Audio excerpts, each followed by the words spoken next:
Richard Reese. Last time Baylor was at home, Reese returned two kicks for touchdowns. Short kick, Brad. Josh Cameron calls the fair catch. Thought they might catch somebody slipping right there, Pete.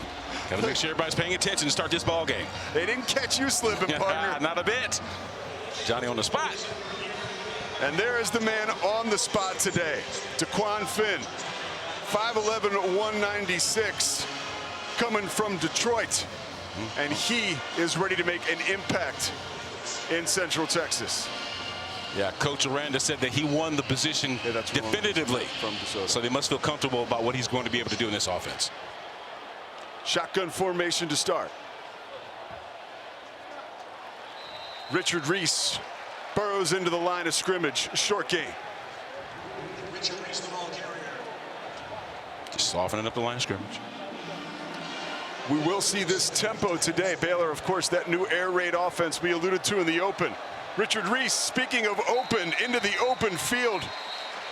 Taken down by Rawls, short of the 45. Impact players for Baylor. You see in the top of your screen, Ashton Hawkins, and we just mentioned Richard Reese. We'll get to Tarleton in a second. The Texans have to deal with the tempo right now. We're going to talk a lot about those receivers in just a few minutes, but while they're grinding the front line down right now, I expect to see more of that. All Richard Reese so far. Play fake. To the air goes Finn. Bringing it down is Cameron inside the 40-yard line. Daquan Finn era underway, 1 for 1. Nice job by Daquan there, looking the defense off, knowing that he was going to his right with the football, making sure that the receiver had a chance to catch and make a play. 14-yard game for the Bears. They continue to roll. Finn keeps it. Room to run. Daquan Finn. Yes, this is my home now. 6-0 Bears.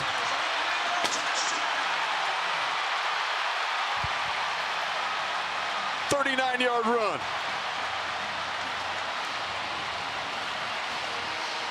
That's what Daquan Finn can do in your offense. The RPO is there for a reason. We've been seeing him soften up the defense right there, just giving it to the running back. That time he decides to go ahead and keep it right here. Gets to the outside, fakes the toss, freezes the defender, and then uses his feet to find the end zone. I thought one of the most picturesque parts of that replay, as we see the extra point sail through the uprights, was that play fake, really keeping the defense honest. Keeping it in his belly, not giving any kind of indication to the defense what he's actually going to do with it. Just take a look at right here. He's patient, watching the defense, seeing what they give him. He saw the defender crash down the line of scrimmage, knew that he had the edge, and once he got to the open field, it was all over. 5 plays, 66 yards. It happened fast, 1:23 taken off the clock. This is a hungry Baylor football team and a hungry quarterback. It's been 315 days since Baylor has actually won a game on the road at Cincinnati. It is go time now. Absolutely. And they want a definitive win, Pete. They don't want just a 24-21, 17-13 kind of ball game. This is one of those ball games that, if done the right way, it should be convincing. So quick first punch from Baylor. What do the Texans need to do now to settle down? They need to run the football. They need to move the chains, staying within manageable down and distances, and not give the ball back to a dude that we just saw streaking down the sideline for 40 yards. Well, there's a guy who's going to try to stop the offensive attack. Dave Aranda has his glasses on today. Good reason for that, probably. The first time he will call a defense since back in 2019 when he was the mastermind of that LSU national championship team. His 5th season as head coach at Baylor. Brad, he is back in the trenches with that defense. Absolutely. And I'll tell you what, that's where he loves to be, out there in the nitty-gritty, right? And that's why he's got guys like Trayvon Moai, Cooper Lance, Jackie Marshall, the big boys up front, coupled with some guys in the back end, particularly Caden Jenkins. All these guys are going to definitely be contributors. We've talked about their cornerbacks. LeVar Thornton, he's going to be a guy we talk about a lot tonight. LaRondo Johnson's going to be a guy, as will Chateau Reed. We'll be calling his name out a lot tonight too. Right now we're calling for Jaden Pete, and I'm sure the Texans faithful are as well.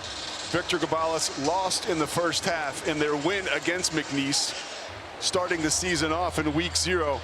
The keys were turned over to Jaden Pete, and he struggled. Yeah. He did 1 for 8 last week. Really was no consistency. There was at least a chance that he his receiver down the sideline. They got their feet caught up, and unfortunately it wasn't a completion. Just one completion. Already calling for timeout. Not the way that offensive coordinator Adam Austin wanted to get things underway. Either he didn't like what he saw, or they just weren't in the right formation. But either way, it's timeout. Tarleton, their first of the half. We'll step aside from Central Texas. Baylor up early, 7-0.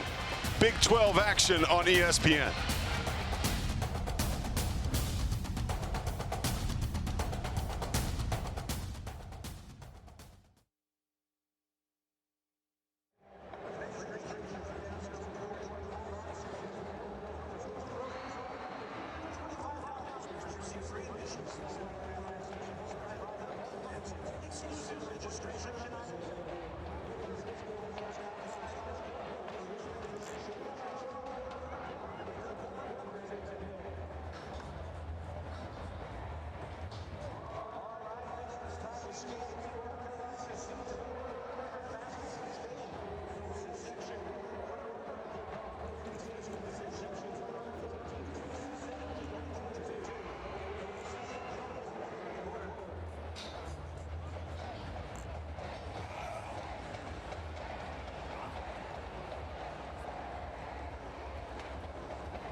Well, we are in week 1, but last week, were at it in week 0. And Victor Gabalis, who led his team to 26 points in the first half, also found himself grabbing his right arm and what turned out to be a right thumb injury, Brad, and that's why he is on the shelf today, and we're going to see a lot of Jaden Pete. And was being relatively efficient in that first half. Of course, they were taking advantage of McNeese's mistakes, but when he went out, that offense just was depleted.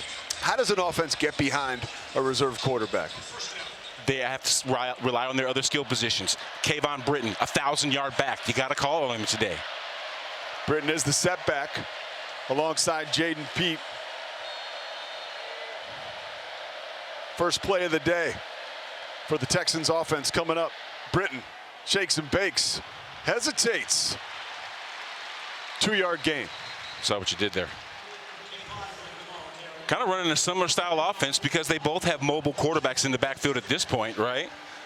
So we're seeing Jaden Pete maybe comfortable enough to kind of pull it down himself and get a huge gain like we just saw Daquan Finn get. And you mentioned it off the top. Skill guys. Kayvon Britton, Darius Cooper, impact players for the Texans. And there is Jackie Marshall, Baylor's defensive end. Matt Jones getting his nose in on the act early there. Another short gain for the Texans.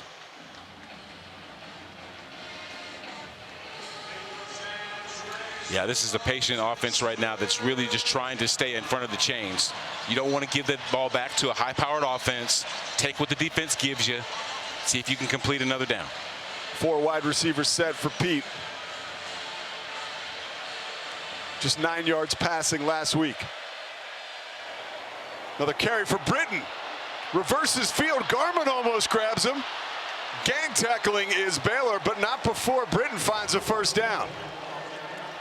As long as they continue to have success on the ground, we won't necessarily need them to take deep shots that actually will result in potential incompletions. Let's take a look here. High snap, still fields it nicely, gives it to the back, and Britton's been this guy all year. He will be this guy all year for them. Someone tough to bring down, a guy that's already, you know, 1,000-yard back, and they need to lean on that and the experience of an offensive line, Pete, that returns about all 5 of the guys, most of them seniors. Off your screen, Chateau Reed down for Baylor. We take a look at the Texans offense, and you were talking about Kevon Britton. 164 yards last week, 6.6 per carry. And we talked about the fact that he was a 1,000-yard rusher last year and the year before that at Arkansas Pine Bluff. At just 5'7", he keeps it going. Yeah, he led the United Athletic Conference in rushing and total touchdowns with 17. He had 16 touchdowns on last season. He averaged just over 100 yards a game, Pete. You got to feed the beast, especially when you have question marks at quarterback. So the beast is in the backfield early on, being productive.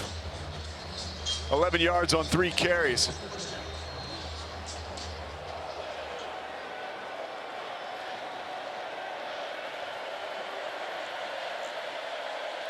Fresh set of downs for Tarleton State. Britton again over the left side. Stacked up. Jackie Marshall grabs him and throws him down along with Devin Lemire. Little jet sweep action right there. Trying to show some misdirection to the defense. Nothing doing. They flatten down the line of scrimmage, giving no rush lanes. And as shifty as Kayvon's going to have to be tonight, he wasn't on that play. Second and long scenario. Pete drops back. Doesn't have much time. Garmin Randolph makes quick work of him. The skyscraper at 6'8" comes barreling through for his first sack of the season. Let's take a look here. There's more guys coming than there are blockers. They caught Jaden Pete trying to look downfield to find an open receiver. But of course, a guy that can get around and block that efficiently, you expect him to bring the quarterback down, which is exactly what he did, Pete. I would imagine a guy like that, 6'8" and stacked, would give a left tackle some nightmares, Brad. Kind of shifty, man. Kind of shifty. 3rd and 17 after the 7-yard loss. Direct snap is dropped. Yeah. Thule's going to win. He wish he had that one back. Senior from Arlington, Texas.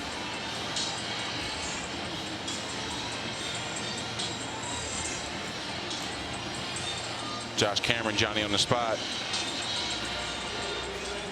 Adrian Guzman set to kick it away, and there is Josh Cameron back deep for Baylor.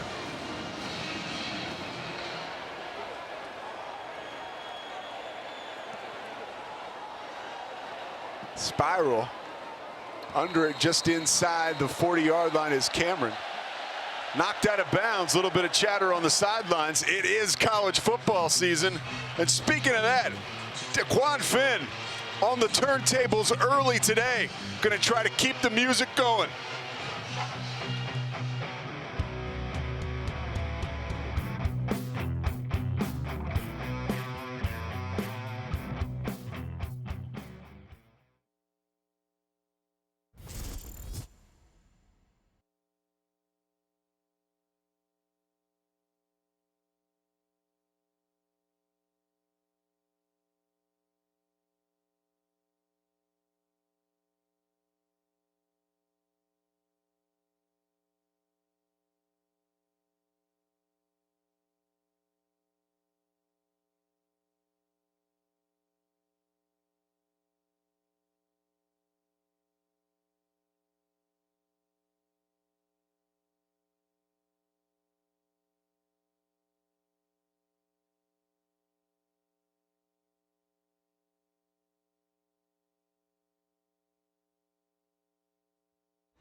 7-0 Baylor lead early in Central Texas, and what a sigh of relief that is for Jake Spavital. You see the new OC among the trees right there down on the field, but Baylor struggled last year offensively, Brad, so a big start, a fast start is essential. Absolutely. With the resources that Baylor has, with the beautiful Fudge Center, that massively gorgeous state-of-the-art facility that they have now with the biggest weight room in Texas, I think, they want to feel like deserving tenants, man.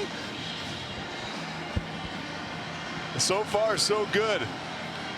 Speaking of a deserving tenant, after a 39-yard touchdown run, Daquan Finn leads his team on the field for his second series as a member of the Baylor Bears. Baldwin in motion. Play fake to Prendergrass. To the air, incomplete. Yeah, you might say that was overthrown, or it could have been somehow a breakup in the route. They weren't on the same page, even though he knew where he was going with the football immediately, even with the run action. Wasn't even a play there.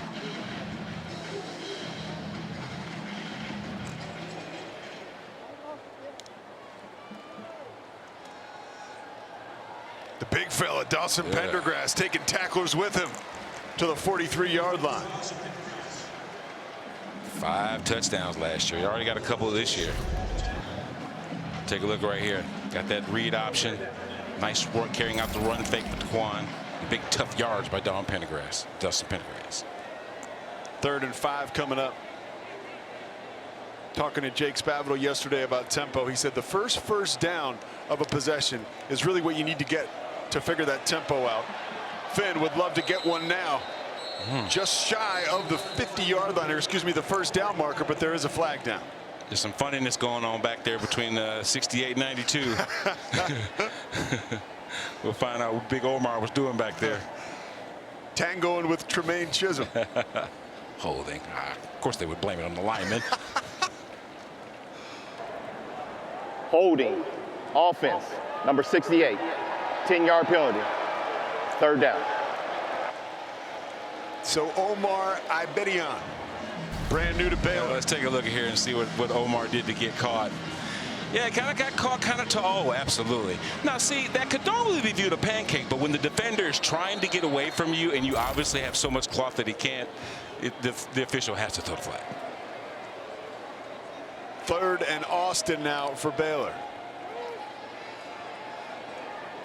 Finn drops it off to Dawson Pendergrass in space.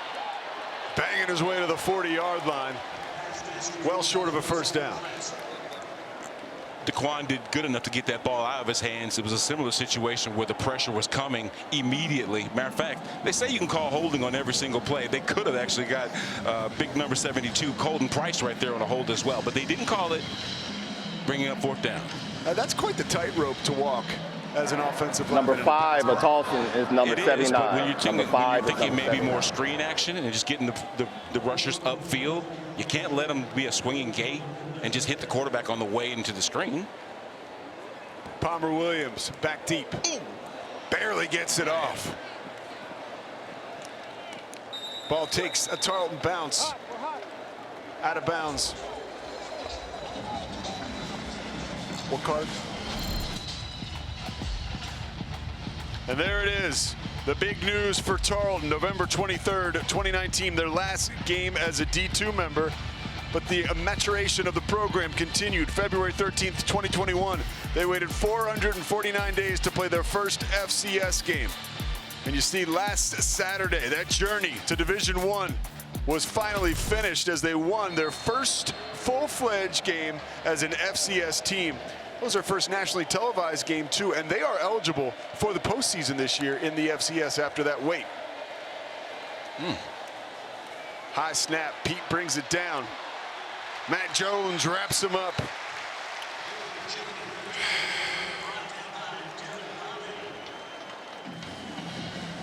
Tuli Teoemo.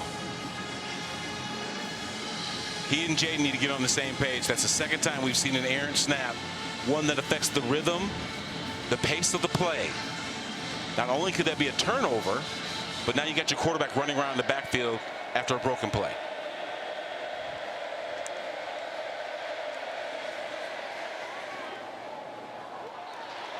ball. Looks like it could have been knocked down at the line of scrimmage. Another incompletion. 3rd and 13 coming up. Yeah, Jaden caught the defender coming out of his periphery, wanted to get the ball out of his hands faster than the receiver was ready for the pass.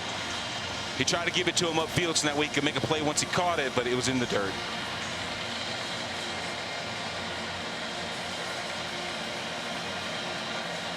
Britton will stay in the backfield. Pete calls the signals. 40,000 strong here at McLean Stadium in his ear. Stepping up in the pocket. Not much he can do before he is brought down. Jackie Marshall. Give credit to those edge rushers. Jackie Marshall, Trevin Mai. These guys are upfield with nowhere to go for Number Jaden 6. Pete. He has the to kicking eat team it. is now Normally a number nifty 75. runner with everybody in his face. And of course, Trayvon finishing it off. Results in a punt. And the Baylor defensive line has gotten so much better from December to September, or we should say late August. They've gotten some transfers in out of the portal, and a guy like Trevin Mai has just grown as a player, and we saw it right there. Absolutely. He's totally taking advantage also of some great cover guys in the back with LeVar Thornton, LaRondo Johnson, and Chateau Reed. With nowhere to go with the football, the quarterback has to hold on to it. And the longer that it takes for the quarterback to find someone, those big bodies up front get a chance to eat, Pete. So unfortunately, if you're a Texans fan, we got to talk about it. Negative 12 yards offense so far for Tarleton. Is that something where you start to look at maybe another quarterback bringing into the game? It's been tough sledding so far with Pete. Because they've had a limited playbook, seemingly. You want to give them the deception that you could run it at any time, but the Baylor's defense is ready for it. Jake Spavital, talk about a wide open playbook. There he is. Brought the air raid back to Baylor. Daquan Finn has the keys. Drifting left and is run out of bounds, nowhere to go. Yeah, Daquan was seeing if the receiver would run his defender out of the zone, so that way when he turned his back to him, he could turn into a runner. Smart enough to get out of bounds, not take any sort of ill-advised hits, but rolling the pocket seems to work for them.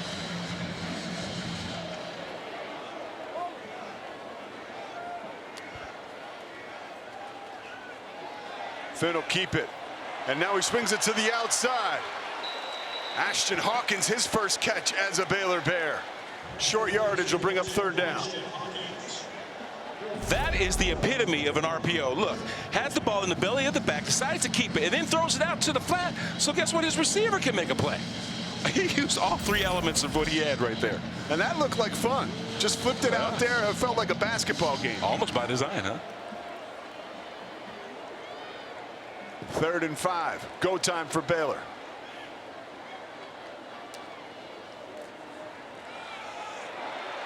Richard Reese almost stepped out of a tackle to a huge gain, but he's brought down by Cassius Kearns. Yeah, Cassius Kearns right there. He might have had a touchdown saving tackle because a guy of that speed would easily get down the sideline, but that shoestring, that's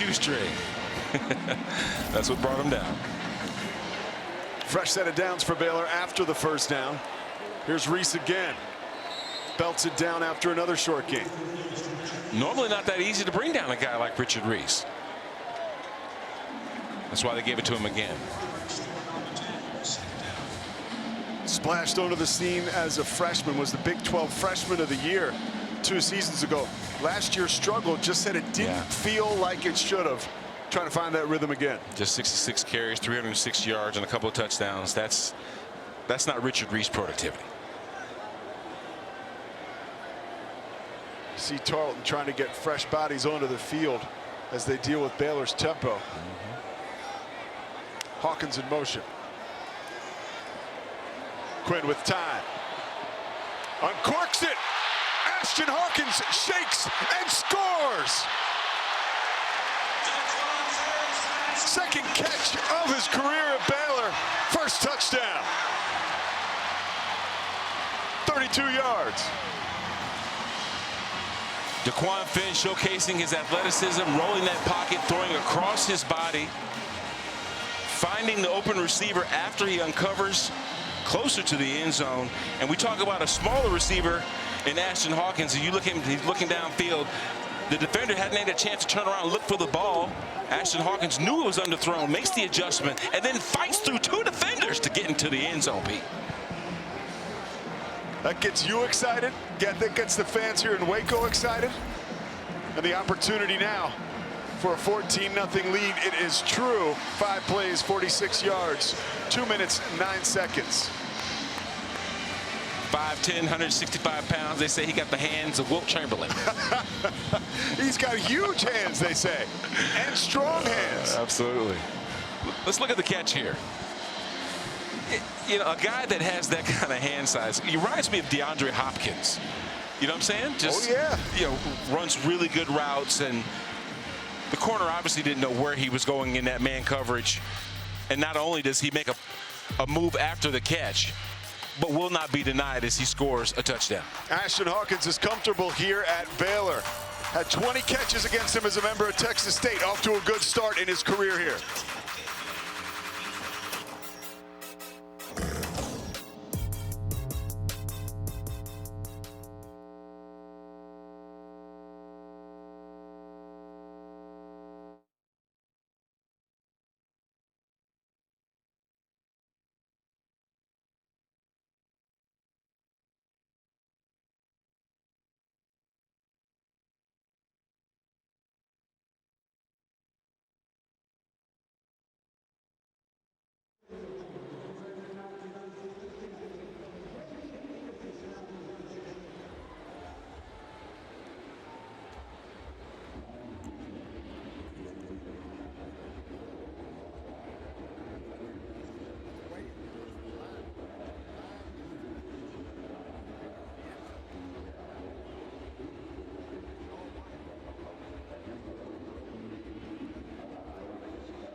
Back here week 1 in Central Texas. And the Bears have a lot to celebrate, up 14-0 Bruiser and his team putting a hurting right now on the Tarleton State Texans. One big reason why, Ashton Hawkins. We'll get to him in a moment after this kickoff.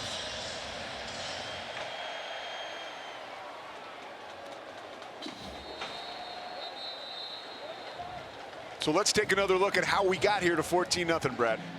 This isn't some pitch and catch. As a matter of fact, the route has kind of broke down a little bit. He kept his eyes downfield the entire time. Smart by Ashton to make the adjustment once he knew that the coverage had his back to the QB. And then, of course, tremendous effort to fight through the would-be tackler at first and then beat the safety for 6. We talked to our producer, Trevor Hayes, coming back from break. We said, hey, we want to see Ashton Hawkins. He said, yeah, man. He's invisible right now. We can't find him. Coach Aranda said in training camp he was unguardable, and so far he has been. We see Darrell Kelly in the lineup, another battering ram in the backfield, someone that if Richard Reese isn't the one giving it to you, or excuse me, I got the wrong. I see where you're going. Kayvon Britton is Kayvon Britton. Yeah. I mean, get these backs mixed up. Because I know Richard's a tremendous guy. All three of them really are undersized, powerful backs who are so quick on their feet. 4:23 left, 2nd and 7. Pete throwing a laser, but it goes right to Baylor. The transfer, Keaton Thomas, touchdown. Happy to be here. I got here as fast as I could, he says. Jaden completely lost sight of where the defender was. And we'll see it here in just a few minutes. He's coming up a little limp there, too. Trying to make the tackle. As you can see here, tremendous eyes. Keaton Thomas reading the quarterback, knowing that he was going to the flat with the football. He's trying to get it out of his hands quick on the slant. He had Benjamin Omumbu coming across, and unfortunately didn't see the guy in green first. Thomas started his career at West Virginia, as we see Pete walking it off. Texans could ill afford another injury, but right now he does not look comfortable. Let's take a look here. In the gun, looks to his left. Actually, maybe even his second read. Saw Benjamin crossing, but obviously Keaton Thomas, Johnny on the spot, makes a tremendous play. Sitting in his zone, playing the right coverage. Matter of fact, he threw it into triple coverage. And a Baylor player is down right now. See the training staff there attending to him. And that is Grayson Grimes. Yeah. Missed a lot of time last year with an injury. Can only hope that he'll be okay after that. Next Saturday, Big 12 action continues on ESPN Plus as Grimes walks off under his own power. 6 Eastern, U-Albany heads to West Virginia. Then at 6:30, Central Florida hosts Sam Houston. The Sharks of Long Island take on the TCU Horned Frogs at 8 Eastern. And out in the desert, new member of the Big 12, Arizona. After dark, taking on Northern Arizona. That game will be at 10 Eastern. Make sure to catch Big 12 football all season long on ESPN Plus. Okay, back to Keaton Thomas. This is a guy who started his career off as a walk-on at West Virginia, went to junior college, could not wait to play in the Big 12. He said, I've been dreaming of this, and we just saw that huge interception for a touchdown. He seems like he likes it here. Easily the best player on the field, especially wearing green for that defense. Like you said, a JUCO transfer, a guy with some experience, the most vocal leader, Pete, that they have, actually. And we heard earlier that he will be all over the field. We'll see him in the backfield rushing the passer as well as dropping off in the coverage and getting picks. D'Angelo Rosemont takes it out of the end zone. Buried inside the 15. Yeah, kind of want those to go in the end zone. Take it at the 20, 25, right? The confidence of a returner. Got a flag down, though. See what this is all about. Got Tarleton State pleading already. That's not a good sign.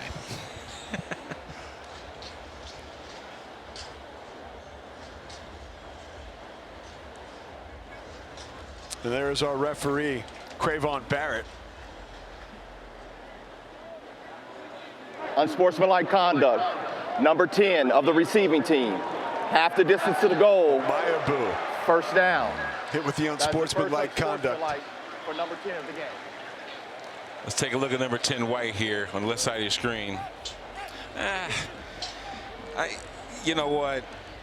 Oh, it was a ticky-tacky at first, and then it kind of blossomed into something else. It just, yeah. Mixing it up with transfer Ra Dilworth. Keep your hands to yourself, fellas. And now Daniel Greek onto the field. His first appearance today. Texans down to their 3rd string quarterback. Darrell Kelly with the short gain. You're probably going to see more passing situations with Daniel Greek in the backfield. Maybe because he has the most experience in this offense, for one. But for two, he looks like maybe he goes through more of a progression than using the RPO option, right? And that's redundant, but you understand what I'm saying.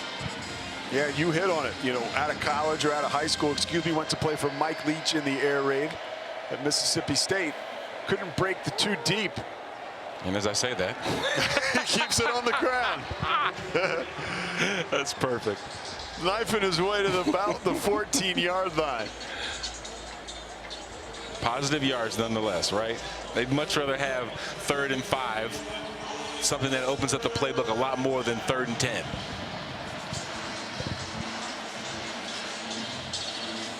.304 left in the first quarter.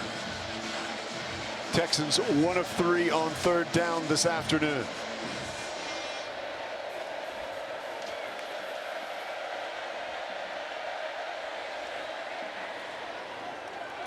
Kelly closing in on the running back. 3 defenders led by Matt Jones.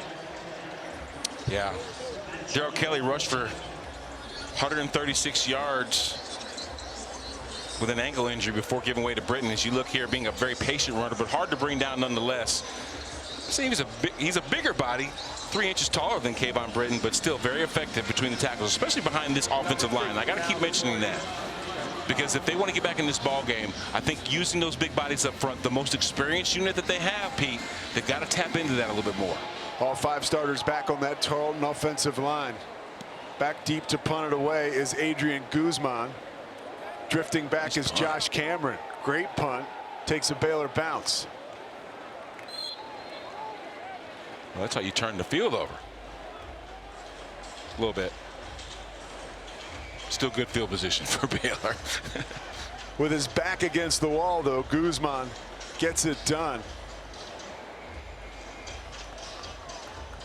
There is Jake Spavital. Quite the accomplished offensive mind. Head coach at Texas State. Last year went to Cal as an offensive coordinator after being relieved of his duties in San Marcos. And boy, you talk about Waco being the home of the fixer-upper, Chip and Joanna Gaines. He fixed up that Cal offense last year, and you see early on fixing up the Baylor offense. 125 yards, 5 first down.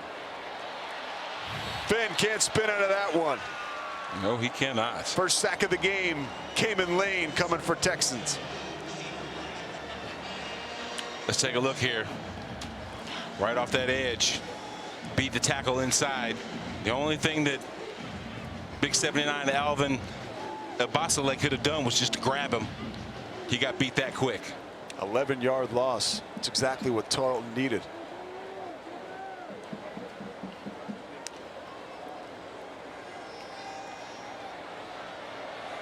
Finn slides to his right with time. Drops it off for Reese, who is ushered out of bounds. Barely a gain of yards there. Got to say that front four is doing a good job. They ran some games that time, trying to see how easily the Baylor line could pick it up. Created some pressure. Flushing Finn to his right. 5 carries for 22 yards on the afternoon for Richard Reese. Finn takes his time diagnosing the defense. Check with me. Reese realigns. Dropping it off for Richard Reese. Scampering close to what was the original line of scrimmage, but not much more. Yeah, the big body's like getting out there in the flat and laying somebody out.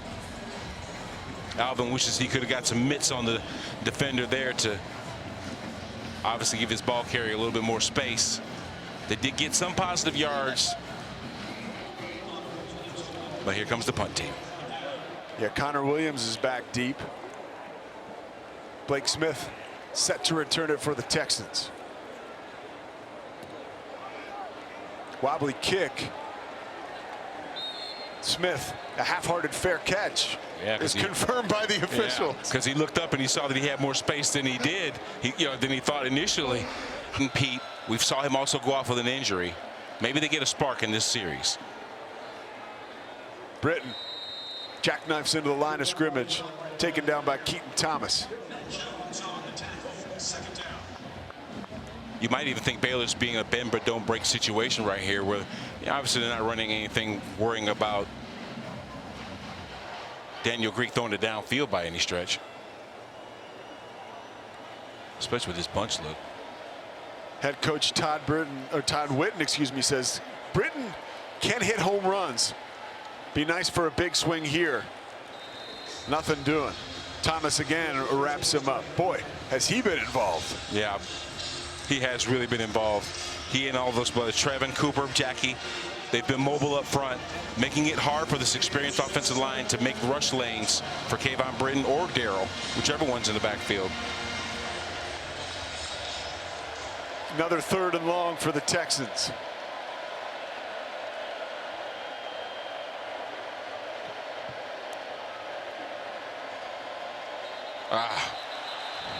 False start. Big Kareem Al-Sufi. Texas just had 1 penalty last week. 3rd down. They've got a personal foul, and now they go back towards their own end zone with that false start. Last week they took advantage of a lot of miscues by McNeese. But I can't say that they're undisciplined, because like you just mentioned, only 1 snafu last week. This was their first penalty today. Yeah, well, no turnovers last week. Besides the holding, yeah. Yeah. No pre-snap stuff.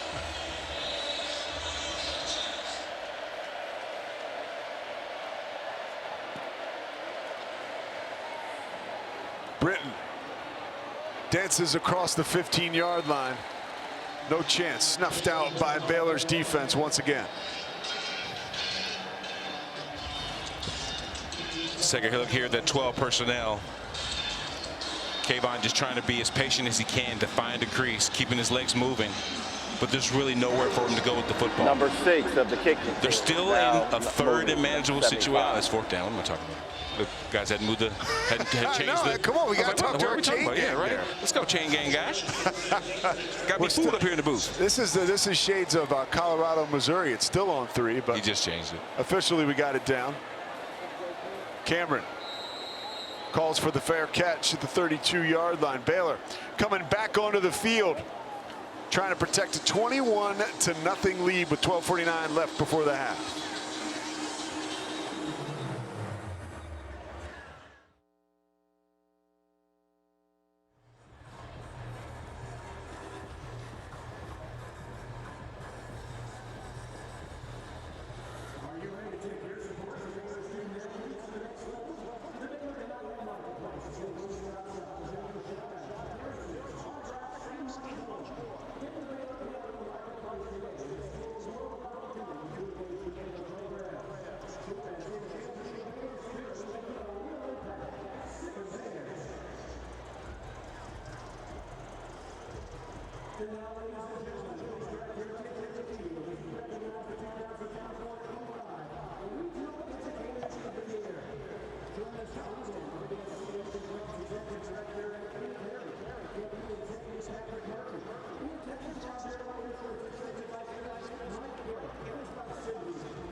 For Baylor, obviously, Dustin Poirier visited the Fudge Center earlier in the week to talk to the Bears, and so far, they've delivered a knockout blow of their own. Yeah, guys like Matt Jones, number 2 right there in the middle of that defense, he can appreciate what Dustin goes through. He admits in being vulnerable that he gets nervous before every fight, which made it okay for them to sometimes feel those nerves, right? But then let those butterflies go away when you crack the pads, baby. Matt Jones says, if you're not nervous, the pilot light is not on. There's something wrong with you. Taquan Finn Splashing onto the scene here in Waco, Texas, 21-0 lead. Has done it with his feet and his arm, moving Prendergast around pre-snap. Here is the big fella, Dawson Prendergast, plunging into the line of scrimmage and more. Caden Holt on the stop. I thought about it being some jet sweep action, right? But nah, not with a big body like that. Dawson Prendergast obviously getting into the gun formation, the shotgun formation. Takes a nice little handoff right up the middle for some night, just like this one right here. Scampering to space, chopped down just before the 50-yard line. Coming up to make the play is Blake Smith. You really don't realize how much yardage he's actually churning up until he's in open field.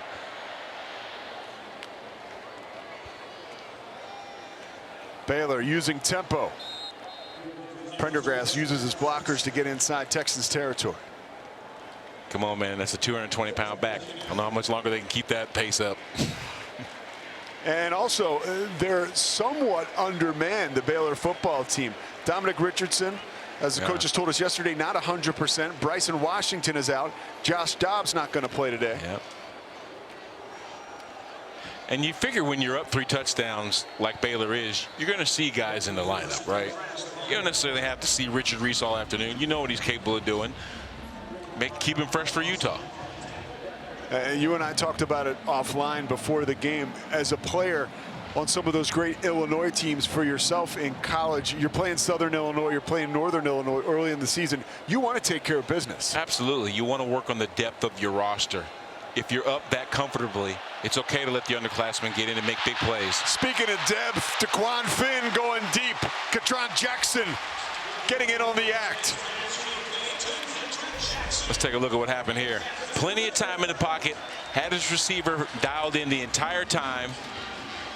Obviously, he gets in behind the coverage in that man situation, putting him in the red zone.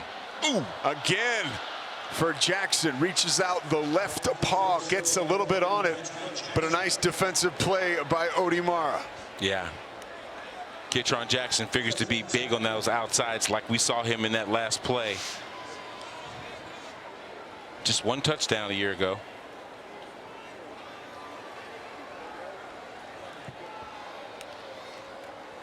Second and goal.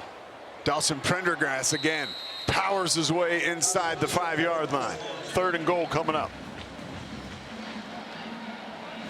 This is just where they want to be with all the options in the playbook. Trips right. Finn takes his time. Barreling his way towards the goal line is Prendergast. 7th carry of the afternoon for Dawson Prendergast. One of the most prolific high school careers in Texas, or recent Texas history. Coming to the program on 4th down now from Alba, Texas. It's Prendergast again, banging down the door in his 2nd year at Baylor. 27-0 Bears. That drive was all Dawson Prendergast. From the very beginning in the RPO, we saw him get the ball a healthy amount, making those big plays. But, of course, it was Katron Jackson that got them down into the red zone. But it was Dawson Prendergast running right up the middle like we saw him in most of the situation for pay dirt. As an offensive lineman, when you get a guy going like that, when you get a guy lathered up, is there a connectivity between the line and a runner like we just saw Prendergast producing? It's not as much a connection with the running backs. It's the fear that you see in the eyes from the guys that you're mashing into the ground. Because those defenders don't want to see that anymore. They don't want to see 3-5 coming down between the tackles anymore. They're already tired. They're figuring that his big butt was going to get tired. But not before he scored. Brad Hopkins talking about seeing the fear in the eyes of the defenders during a beatdown.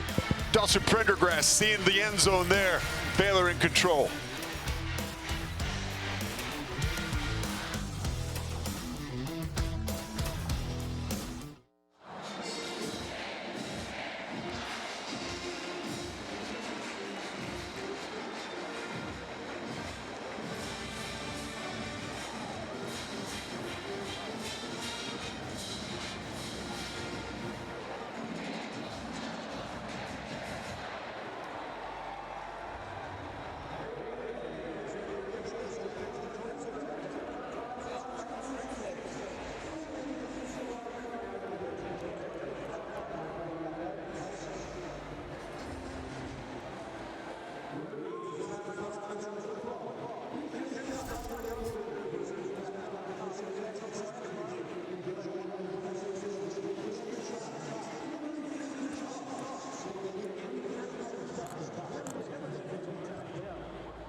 8 carries for 32 yards and a touchdown for the big fella. 6'2", 220 pounds, Dawson Prendergrass. He's been dealing it out for Baylor early on. We talked about that at the break. Omar Evans had him dead to rights in the gap, made a business decision, decided to shine some shoes. And then we saw Dawson Prendergrass finishing off the drive that he started, Pete. Yeah. Right? What'd you say, 8 carries? 8 carries. Yes. Yeah. And it wasn't all the same. It was obviously that big catch by Keytron Jackson that got them down in scoring position. But you got to give the big fella 35 credit for sending it home. When you're watching film, whether it's your days at Illinois or your days with the Titans, and it's Saturday or Sunday, the day following the game, what do you guys say when you see somebody making a business decision like that? First off, those are the things that are brought up in the meeting first, because we have to have some levity with all the violence and craziness going on. We got to have some comedy, you know what I mean? Some craziness. And when you see a guy that obviously, like someone that short arms the slant route, you know what I mean? Alligator arms, or my man got arms, he got hands like a snake, that kind of stuff. You got to bring it to people's attention. Now, if it happens to you, it's also your responsibility to let the group know that you got blown up. You understand? Well, we can all laugh at your expense and have a good time at it, So long as you own it. As long as you own it, that's it. Because it happens to everybody. Life right now happening to Tarleton State. Wow. Daniel Greek in shotgun formation. Hands it off to Kelly. And he is stacked up by Jackie Marshall. Marshall getting some help. A convoy of Baylor tacklers. They just don't have the speed, I think, with either one of these two backs to get to the edge, right, to stretch the line of scrimmage, spread them out a little bit, toss sweep, maybe jet stuff, that kind of stuff. Maybe they'd be better hitting the perimeters with the bubble screens and some quick action stuff. No. Kelly takes the handoff slowly and is ripped down by Steve Linton, coming over from Texas Tech. Short trip from Lubbock to Waco. Big impact. Listen, I mean, obviously, Daniel's reading what the defense gives him. And if he decides to go ahead and give the ball to the back with no space to run in, you can see 3rd and 9. At some point, they got to take shots downfield and soften out that line of scrimmage.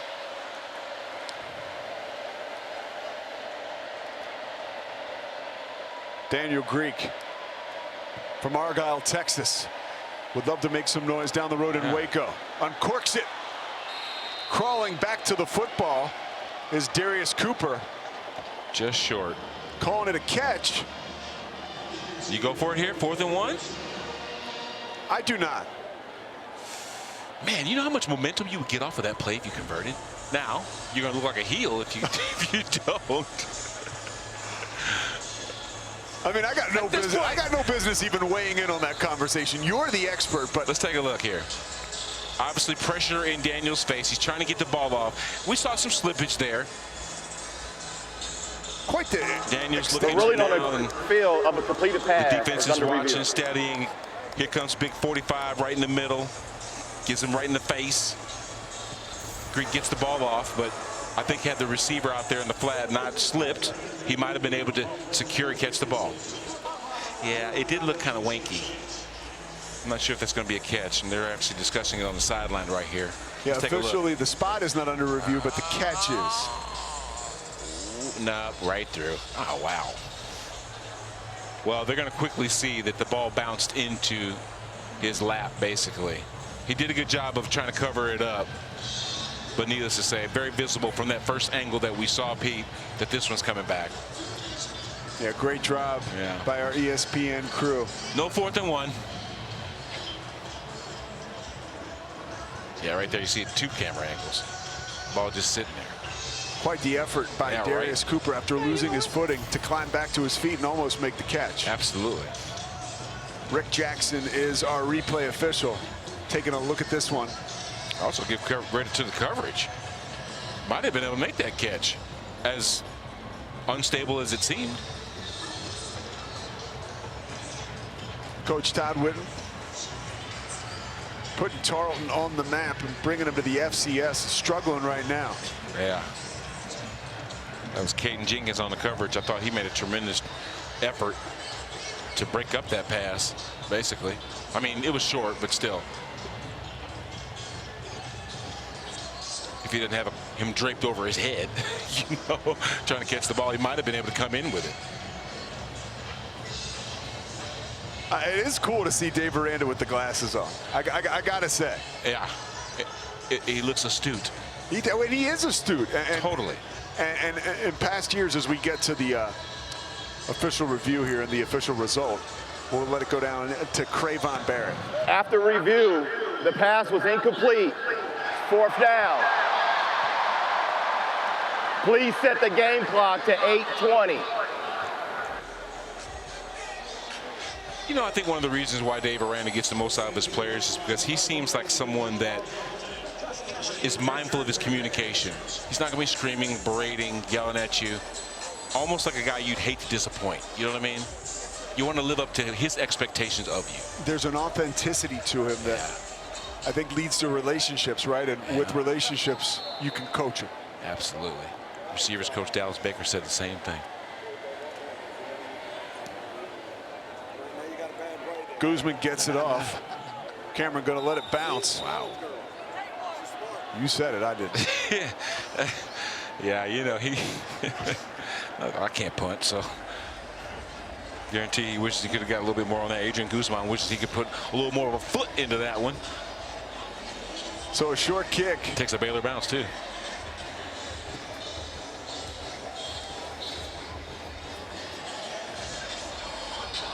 There's Jake Spavital looking at the play sheet, trying to deliver the knockout blow with his team up 28-0 in his first game as offensive coordinator.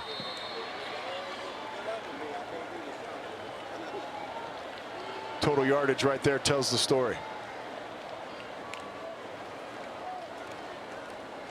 Richard Reese slides the daylight, dragging a tackler with him to a first down. Now, the reason why that pistol formation is a little harder to defend is because you really can't tell which side the back is going to choose or which side the play is going to go to. Tempo once again for Baylor. Reese into the line of scrimmage. Robert Rios on the stop. Just trying to find the crease. Time is on their side. When you're up in a ball game like this, you can pretty much do whatever you want to do. There's nothing specific that they're working on. Just wearing them down. 3rd and 1. Let's see if we can convert. 3rd and 2, rather. A little bit of positivity for the Texans. Dante Stewart, who made the tackle on Reese on first down, is a local Waco product. And then we just saw Robert Rios from Shoemaker High School, about 30 minutes away, playing close to home. They've got to love that. Gavin Yates in motion. Dawson Prendergrass burrows to a first down. That's Big Signy Fugar and Colton Price. We already mentioned Omar Abedian's name today, if I can pronounce it. They're pushing up front. They're getting space. 1st and 10. Baylor 3 of 5 on 3rd downs.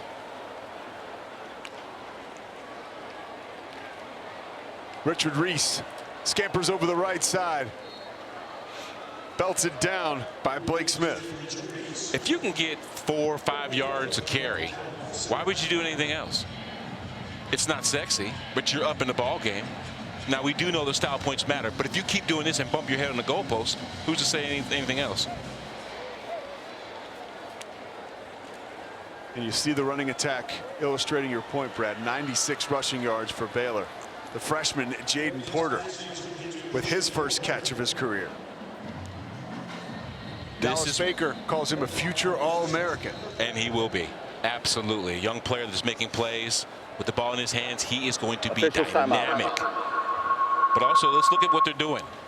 The Texans are now creeping closer to the line of scrimmage, trying to slow down that run, right? Then we might see some of that bubble screen action. I'm not expecting them to take shots deep because that's almost like a kick in the teeth, right? When you only got 12 yards of total offense that you're dealing with against on the other side. But still, they want to put this one away. They want to be convincingly the victor in this ballgame. Brandon Tolvert is down for Tarleton. We'll step aside. 28-0 Baylor.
Baylor wide receivers coach Dallas Baker, the one position coach holdover from last year's staff. Real good reason why, Brad. It's the influence he has on the skill positions. These guys are buying in wholeheartedly to what he's telling them. It's about relationships, and he preaches that. 3rd and 5. Baylor has had success on 3rd downs. Can Richard Reese find more? He does. Bouncing his way inside the 40-yard line before Cayman Lang drags him down. Let's give those big bodies credit where credit is due. It looks more like a draw formation. They got hats on hats. No defenders able to bring them down until late into the secondary. 3 wide receivers at the bottom of your screen. How you doing, man? Protector. Yeah. Finn gonna hang on to it. Maybe decided too late. Looks like he did. Yeah. Ty Rawls with the stop. You know, at some point you're trying to get away from tendencies, right? He's been giving it to Reese the entire time, so he decides to go ahead and keep it and see if he can't catch them slipping a little bit. But you've also got to give obviously credit to number 19, Kyle Jackson, for not giving up contain and making it harder for the athlete to get around him. Not saying that Jackson isn't an athlete, I'm just saying. 2nd and 14 coming up for the Bears. Kelsey Johnson in motion. Reese taking his time. Meets a lot of Texans, led by Devin Sterling. Defensive coordinator Tyrone Nick says he's the most physical dude on the defense. He had some help there from Stewart as well. Absolutely. I think tight end Kelsey Johnson wishes he could have got a little bit more cloth at the point of attack right there. Wouldn't have been as easy for Reese to be taken down. 3rd and 12 coming up. Baylor 5 of 8 converting on 3rd down.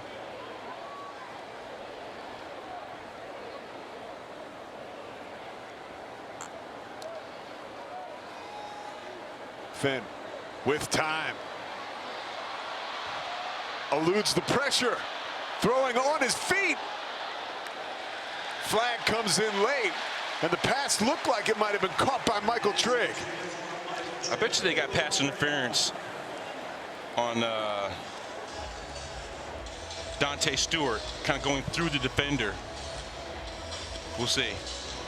Like you mentioned, though, plenty of time, though, when the play breaks down like that. Anything can happen. And we will sort this out as there was a lot going on. Pass interference, defense, number 11, 15-yard penalty, automatic, 1st down. Yep. And straight through him.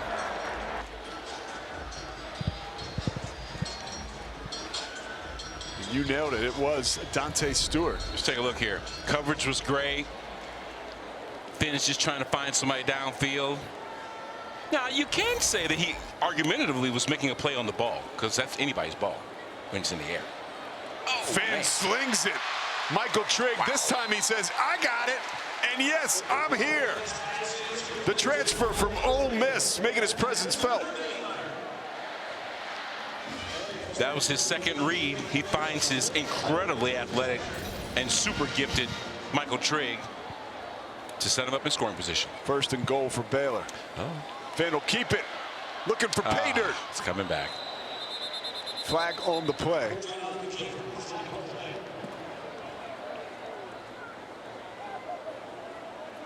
Thought I saw a chop, but it's probably just holding. Holding, offense, number 69, 10-yard penalty, Sidney Fugar. 1st down. He is their most talented lineman up front, though. The transfer Take a look left at him guard. right here. The big boy. Gets a little caught out of position. Now see, with that arm wrapped around his back right there, that's what it was. If he wasn't wrapped around his back and he just kind of helped him to the ground, that's not holding, but it looked like he tackled him at the end. 6'5", 341 from Waldorf, Maryland. 340, good Lord. 1st and goal. Baylor backed up to almost the 20-yard line. Finn, pump fake, pulls it. Now we'll throw it. Yep. Intercepted by Cassius Kearns. It'll be close. Looks like a turnover. Finn has done a tremendous job of being smart. Ruling on the protecting field is football. an interception He had for a Reese in the touchback. flat, but that wasn't enough. Richard was out there all by himself. He wanted to scan the field, rolled to his right a little bit, thought he had an open receiver closer toward the end zone, wanting to score. I get that. Being a little impatient. Threw it into double coverage. But it does look like the receiver was out of bounds. Let's take another look. take a look at that. That was Ball 1 foot. Oh, it's in. That's a pick. and that's Cassius Kearns had a scoop and score last week. Also forced a fumble and recovered it. Yeah. Chicago, Illinois native once again making a big play on defense. And Tarleton State needed that.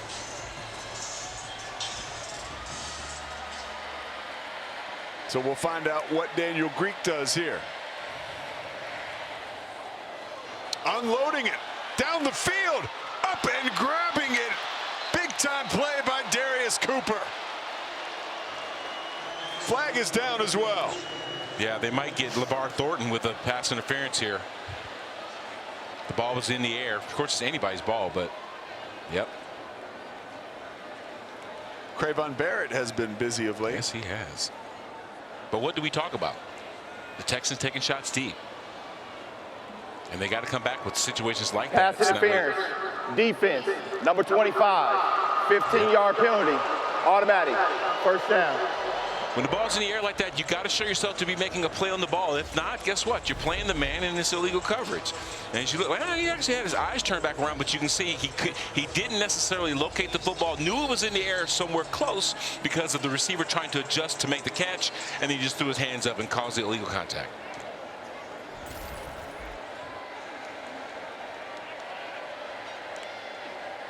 First and 10 from the 35. Greek again. Dialing up number 6, Cooper. Did he come down with it? Looks like he did. Yeah. Coach Witten says if there's a better wide receiver on the FCS level, I haven't met him yet. Reason why? You just saw it. In double coverage. Think of the confidence of Daniel Greek to do just a simple post. You know, something down the hash. Wasn't anything crazily exotic. As we were watching Daniel Greek giving the run fake, it was very methodical.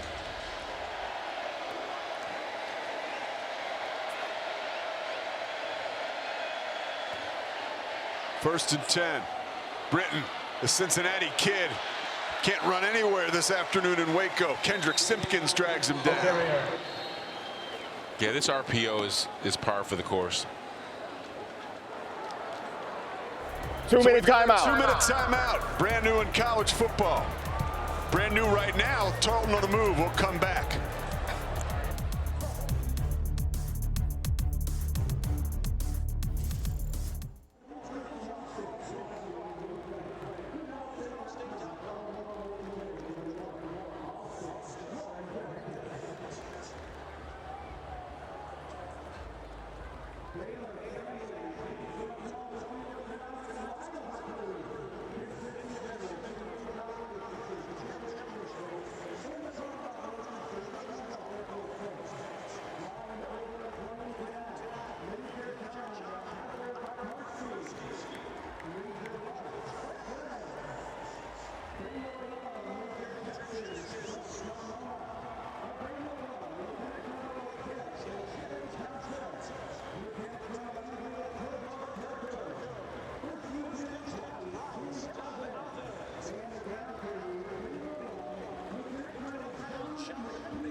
So on the left side of your screen, you see Daniel Greekin.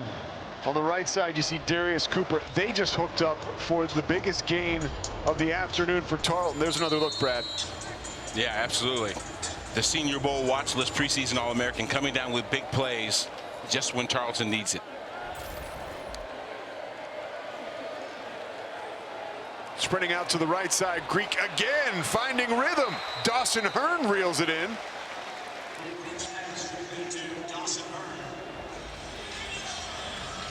.6'4", 240 out of Cisco High School. He was rumbling. He was the salutarian of Cisco High School. Now you're the, now valedictorian's number one. Don't ask me. Is that number two? Don't ask me. Forgive me, folks. Tarleton would like to get 6 here.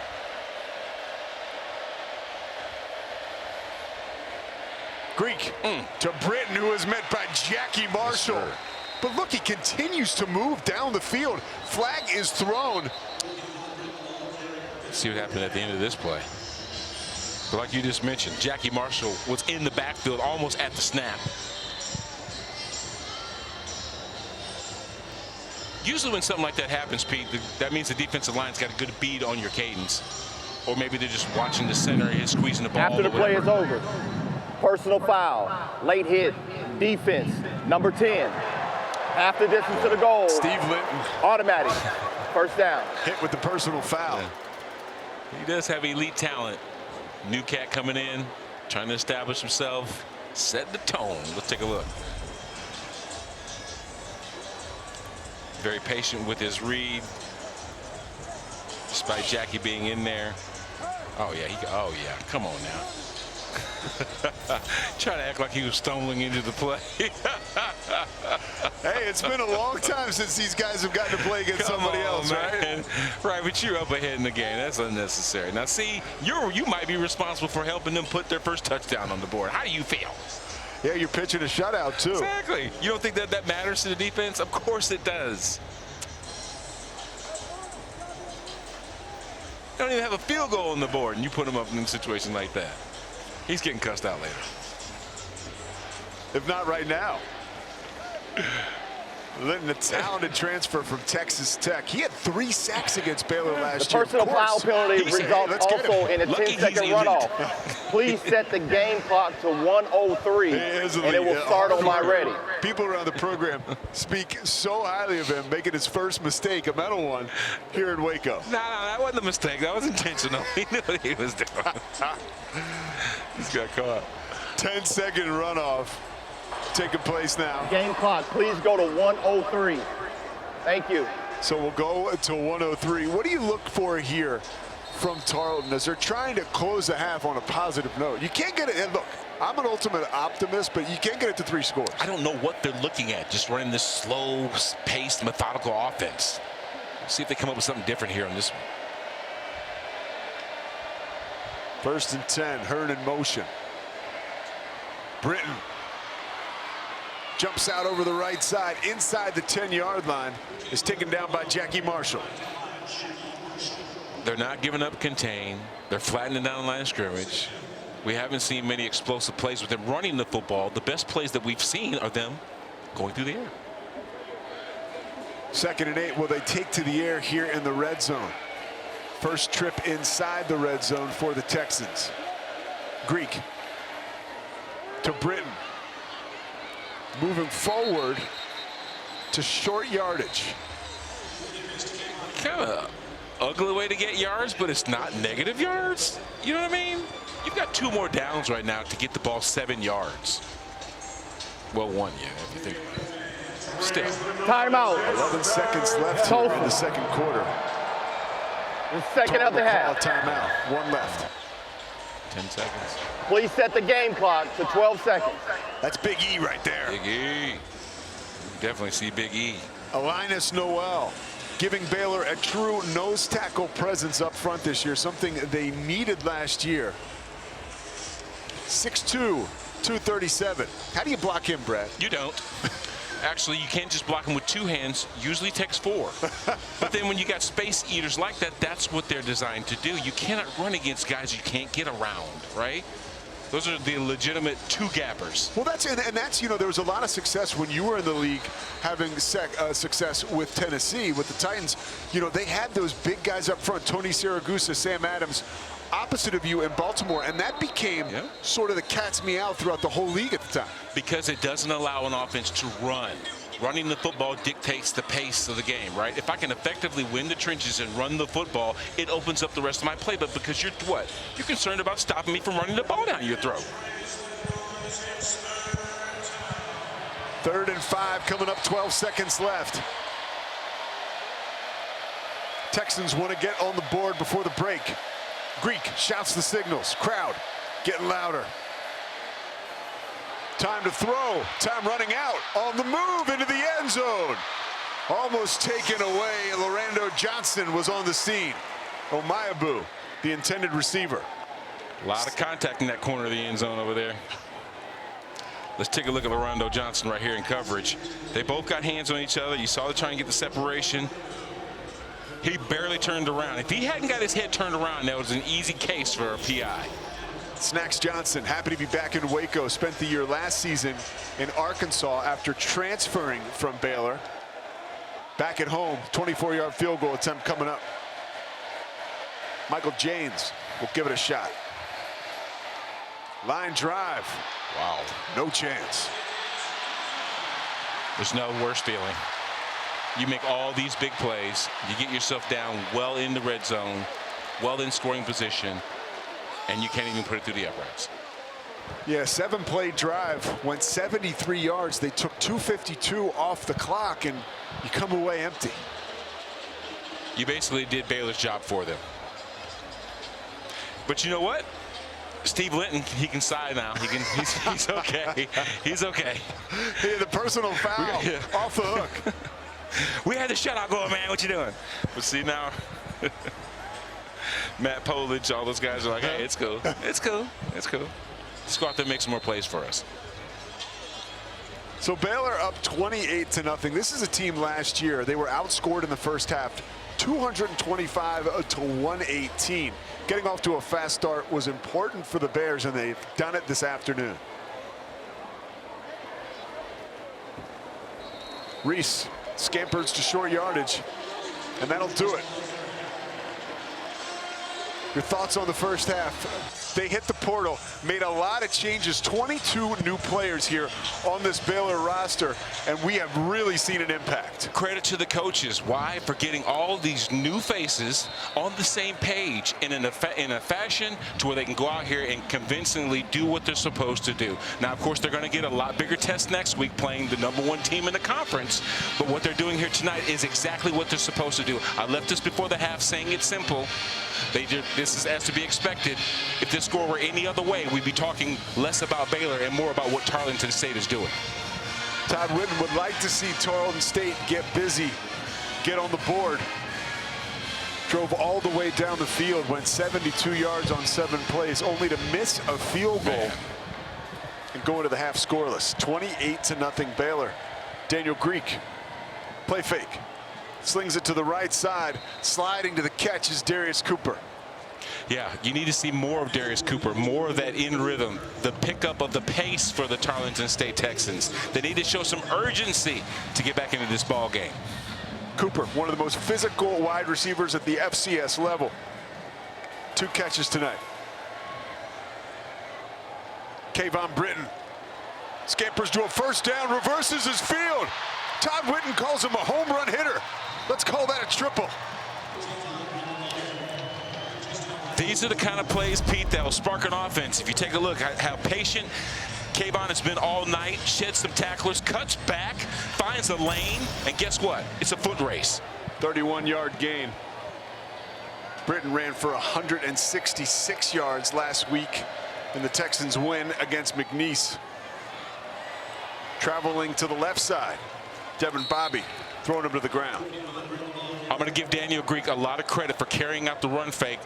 Even though he's given the appearance that he may have the ball, that's freezing the defense. Sometimes just for an instance for a guy to be out of position and allow Kayvon Britton to find a crease and get extra yards.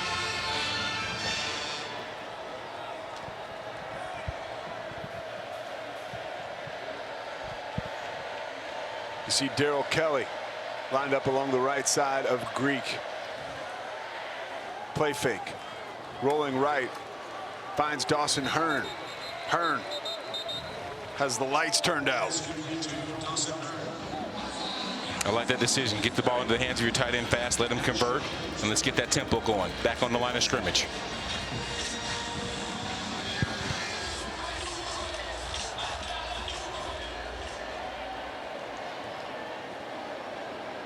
These last two drives, we have seen the most out of the Tarleton offense than we did until or before week 0 of their win against McNeese. They were pretty powerful in that first half. Nice. Oh, powerful arm, too hot to handle for Obamayu. Now, I'm not going to say that he was listening to the footsteps, but a little more concentration would have brought that ball in, because that was a nice, well-placed ball by Daniel Greek. He should have caught that, and he's going to wish he had that one back. Guaranteed any other time Benjamin will come down with that, and guess what? They'd be well inside the red zone, knocking on the end zone. 2nd and 10.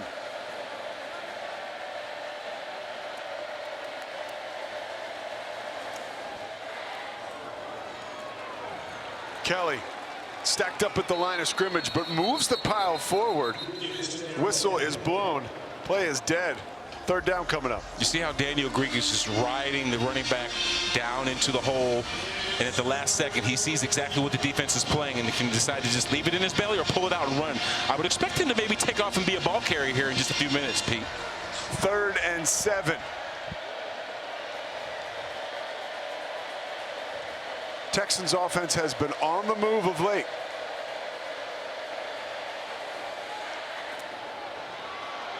Like you said, he keeps it, falling short of a 1st down, wrapped up by Keaton Thomas. Keaton had the shoestrings, because think about this. He obviously was reading the eyes of the defense, saw the defense crash. Keaton Thomas almost had him in the backfield, but he still makes a positive gain. Unfortunately, they're going to try a field goal here instead of trying for the end zone. Adrian Guzman set to attempt a 34-yard field goal.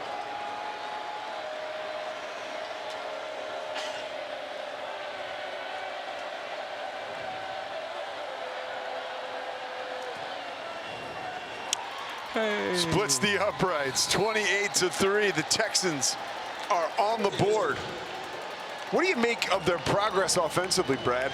Closing out the first half and starting the second. Starting to get some rhythm.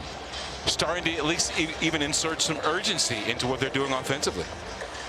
Let's see if they can keep it going. 28-3.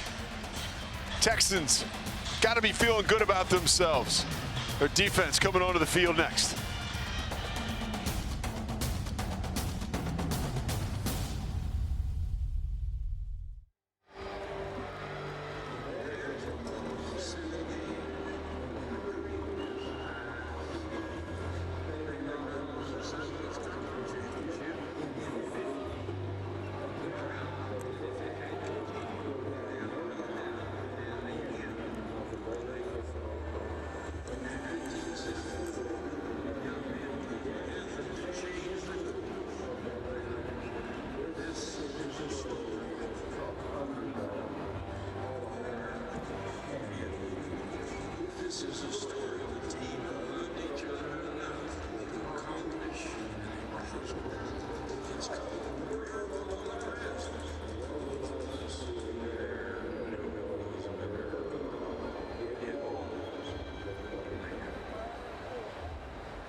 And there is Adam Austin, former Arizona quarterback, his team now in the Big 12. They are playing tonight, but the issue at hand has been going a lot better for Tarleton State. Look at the last two drives, Brad Hopkins. 73 yards and 58 yards. Unfortunately, it only ended up in 3 total points, but 131 yards. If you think about it, how much more productive they've been since Daniel Greek has gotten in the lineup, it's probably because of his familiarity with what Adam Austin is trying to run. Even though he's a newer offensive coordinator in this system, I think that him being around those guys has more chemistry, and it's just being able to do some different things in that offense. 8 total yards until that 131 barrage on the past 2 drives. Josh Cameron handles the short kick and springs forward, stopped just inside the 40. And it's not like we've seen Baylor take its foot off the accelerator either, like you've seen a bunch of freshmen in there either. But obviously it doesn't scare you that much on the scoreboard because it's still a 25-point difference. But the fact that they held the ball longer than they've had all game, and they put together more yards in these last two drives than they've had in the entire game, considering both halves at this point, that's almost like a win for the Texans at this point. It sure is, and somebody who would like to stop the bleeding is Daquan Finn, who has had an exceptional start to his Baylor career. 9 of 12, 123 yards, and a touchdown on the ground. Really hasn't been asked to do a whole bunch. We've seen a lot of this right here. Of course, both teams are running that same RPO system, using the athleticism of their quarterbacks, making the defense show you what they're trying to take away, and then making a play in accordance. But he didn't have to be at a feverish pace. From what you've seen so far from Finn, does he remind you of anybody you played with or somebody you've seen before? I didn't want to say the boy from Tennessee, the rocket scientist. What's his name? Josh Dobbs. Josh Dobbs. Yes. Now, see, people will say, "Oh, who's Josh Dobbs? Who's Josh Dobbs?" It's just by body mechanics and just by the way that I feel he moves around the pocket. Josh has the ability to throw downfield, can also move the pocket while scanning downfield, but he can also, once you turn your back to him, he can take off, and that's exactly what Daquan can do. You can hear this guy on the radio talking about Tennessee and all things Nashville. Yeah, Tennessee Titans, baby. I know we're in cowboy country, but 3rd and 8. Daquan Finn. Plenty of time. Good night. Making a sandwich. Heaves it to his right. Pass is complete. Monterey Baldwin. His first catch of the night. And he is tattooed by Smith, but not before making the catch. 22 yards. Let's take a look here at all this time. Actually, he's making biscuits back here in his backfield. You can definitely see the effort level from Charles Perkins. Those kind of guys has just gone down a little bit. But look at here. Flag on the play. Well, Monterey Baldwin quit on the route, so maybe something happened. We've seen the tempo from Baylor. Yeah. And once again, we'll hear from Crayvon Holding. Barrett. Defense, number 6. Yep. 10-yard penalty. Automatic. First down. Well, Monterey's looking around like, dude, seriously. Let's watch. Take a look here. Darius Cooper hit with the hold. Yeah, almost like it wasn't a double move by any stretch, but he did come back.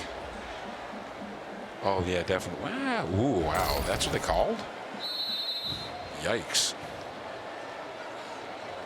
I'm trying to figure out. Yeah. Okay. All righty. So we'll do it again. After the 15-yard penalty for Baylor, Dawson Prendergrass barreling close to the red zone. Caden Holt rides him to the 20. More tempo from Baylor. Prendergrass again into the teeth of the Texans defense. Down to the 17-yard line. I don't have to give you a hook. I don't have to give you overhand right. If you keep eating these jabs and they're getting home, why would I do anything else? Has to go out for one play. Body shots keep coming from Baylor. And another fresh set of downs. That's what I'm saying. Baylor doesn't have to be exotic at this point. I mean, unless they're trying to work on some things, and why would they give Utah any indication of what they're going to do? And let's take a look here. No, they're taking their time getting up off the ground there. Yeah. Oh, my goodness gracious. Hollywood Give him a red card. Otherwise known as Brandon Tolbert. We just saw him head to the sidelines after what you could call an acting job. Back on the field at 2nd and 10. You know what? No ball carrier likes to be laid on by the defense, and neither did Dawson, right? But then to try and draw the flop. Come on, man. That's funny.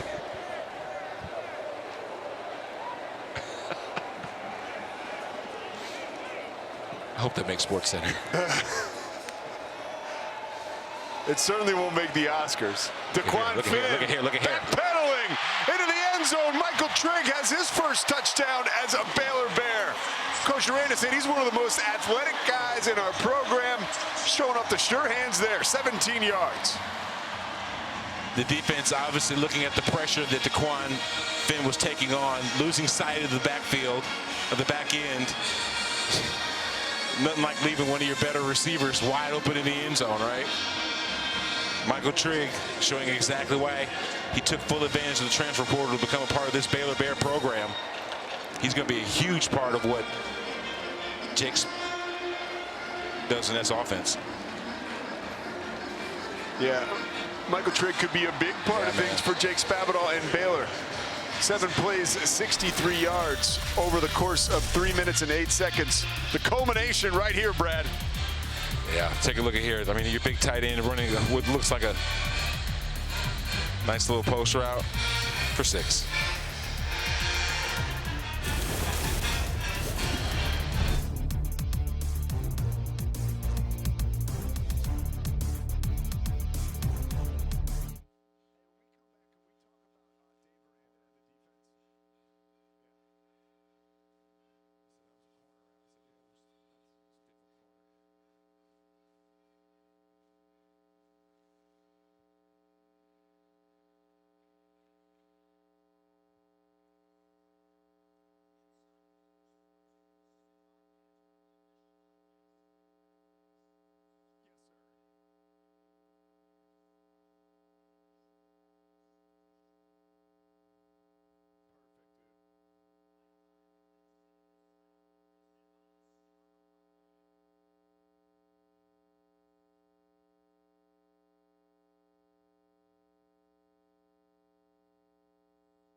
Defensive mastermind Dave Aranda has the glasses back on.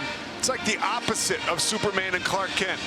He now has the spectacles on, and he is back to business. Brad, he talked to us yesterday and said, and you see the defensive output last year, 113th scoring defense in the FBS. Again, he's made his bones calling defenses. He said in the offseason it sort of felt like the movie John Wick when he has his dog killed and he has to go and get underneath the ground, right? Jackhammers his way to all his ammunition and his guns. That's what he felt like he had to do over the summer. Back to work time for this guy, calling himself or comparing himself to John Wick.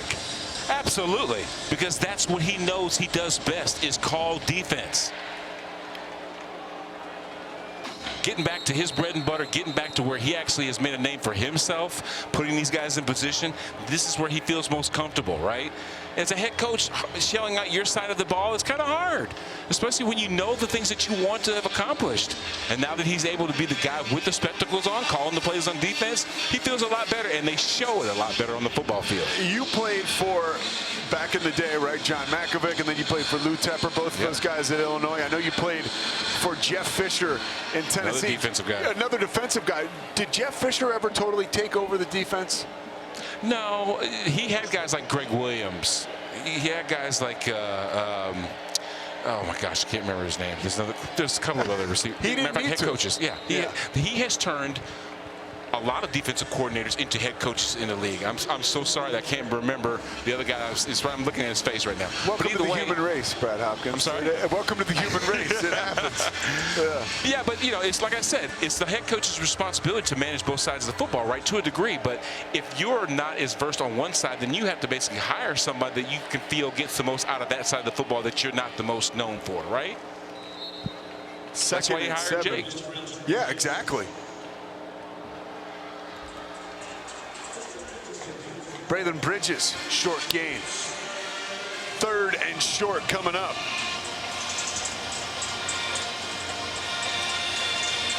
The Texans offense has been on the move as we see racing onto the field for Baylor is Josh White.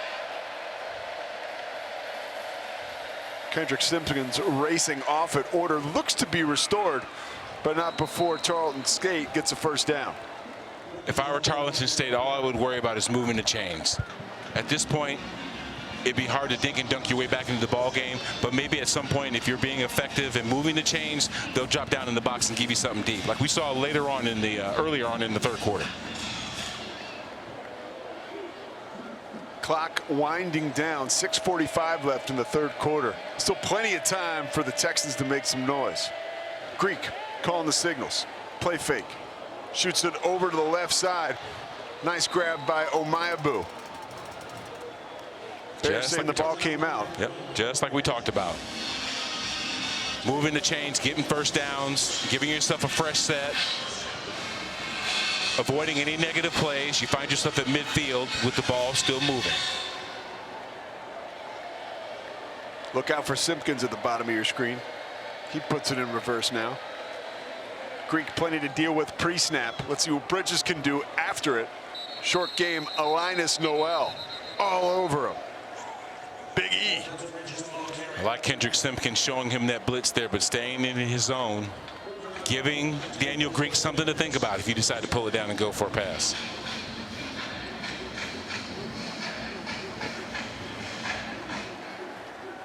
.6'2", 337.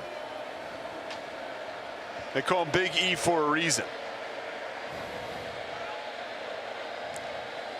Pistol formation. Whew. Coming like a heat-seeking missile before Obamayu makes the grab.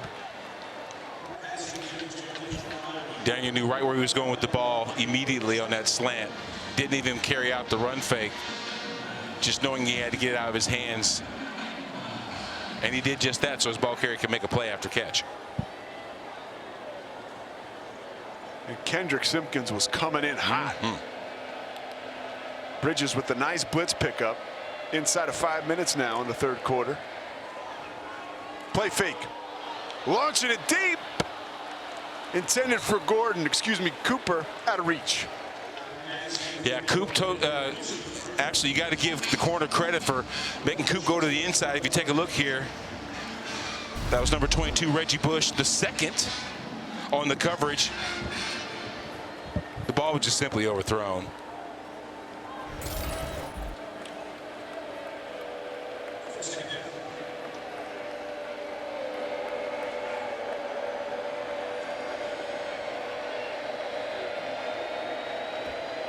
Inside Baylor territory again. 3rd straight possession for the Texans moving the football.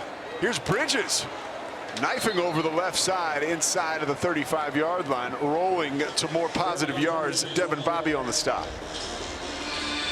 Yeah, I like how they're still at least converting the drives by putting together plays like this. You see a hard to bring down running back slipping through the lanes, creating positive yards in a very easily completable 3rd down. Ninth play of the drive coming up for Tarleton State. 3rd and short.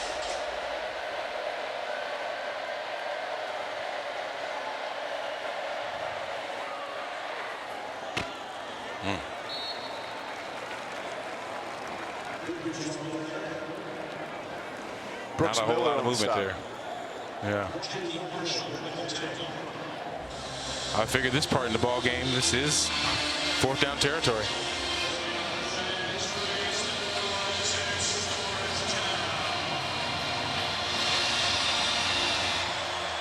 Let's see what Todd Witten dials up. Last year, Tarleton 57% on 4th down. Play fake, rolling right. Greek extending for the football is Omayabu through his hands. Turnover on downs. That is a talented quarterback that can roll and while on the move, make an accurate pass. That ball just sailed just a little bit. I'm going to wish he can have that one back. He did actually have a couple of levels there. His tight end was also open in the right by the hashes there, but he chose the deeper route. Long drive. Texans come up empty. Baylor with the football when we come back.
Let's take a look at a couple of options here. You got Dawson Hearn in the backfield. He's going to run what looks like a quick hook. And, of course, number 10, Benjamin Omayabu, is running the out, which is what he tries to hit. Unfortunately, it just sails on him. Been that kind of day for the Texans, trailing 35-3. Daquan Finn trying to put the nail in the coffin and climbing the ladder to make the grab. Officials will say, yes, he did. The freshman, Jaden Porter. I'm going to give Jaden Porter a lot of credit on that one because he had to come back on that. At some point in time, Daquan is going to have to hit somebody in stride so they can take full advantage of those big plays. 21-yard gain if it stands. Completed pass. Did he get his feet down?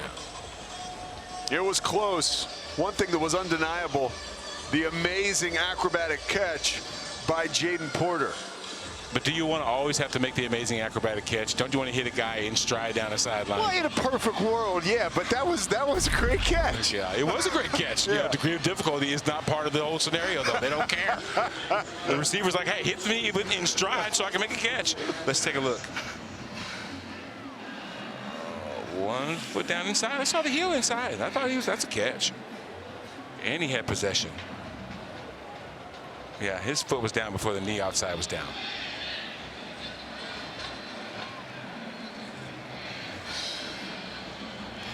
Saw Blake Smith in coverage. Yeah, right. But again, to your point, that's a situation that turned into something that was a little too close for comfort that could have maybe been an easy pass and catch. That wasn't a route by design. Oh, let's run down the sideline about 20 yards and just stop, and I'll just hit you right there. Now, heck, there are some comebacks like that, but he much would have had to run that in stride, down, tiptoeing down the sideline. Let's see what they come up with. Hopefully the ruling on the field of the catch. The big brains. Confirmed. Well, they did confirm that there was a catch. I don't know about you and I being rocket scientists. Speak for yourself, buddy.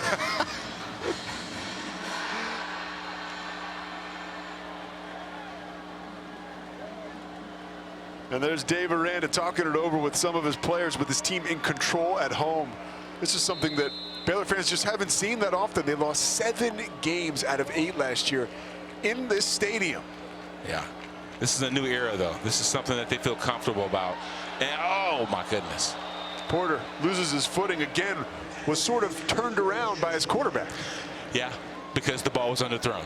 He needs to at least put that ball out there a little further for his receivers to keep. Why is he falling down? Because he's waiting on the ball. Had that ball hit him in stride, he wouldn't have to slow down at all. You see? At some point in time, he'll develop that kind of consistency with his receiving core. He did just get in the building, basically, right? And it'll get better as the season goes on. But these are things that they're going to work on next week in practice before they play those Utes. Yeah, Baylor headed to like you mentioned, the best team in the preseason poll in the Big 12, playing at Utah next week. Down the middle. That's a pick. Intercepted, was intended for Jamal Bell, taken away by Tyralls. Another ball underthrown. Yeah, there looks like there's a little bit of work to do, as you mentioned. I mean, just putting a little more on it. I mean, it's not like he's. I get it. These are some fast skill position guys you got on the outside, but let's take a look here. The receivers are constantly having to slow themselves up, whether it's double coverage or what, to try and make a play, acrobatic or not.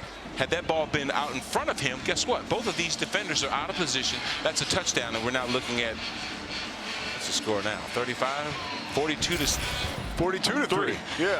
What do you think that Finn needs to improve on right now as we see him talking things over with offensive coordinator Jake Spavital? I think maybe it's setting your feet and not throwing from your back leg. You know what I'm saying? Like, you know when they say when that quarterback's back foot hits and then he steps into his throw and that ball has a lot more oomph on it. It seems like he's standing flat-footed and just using his arm to get the ball. Now, that's pretty impressive to just with your arm throw that far, but you know what? It could just be a few more feet further if you put your hip into it. Kelly trying to put his back into it, but is thrown down by Marshall after being stopped up at the line of scrimmage. Now, Tarleton did not want the ball right here, though. But let's see if they can turn the field, you know, get out of this without a bad thing happening and then flip the field maybe by kicking it past the 50.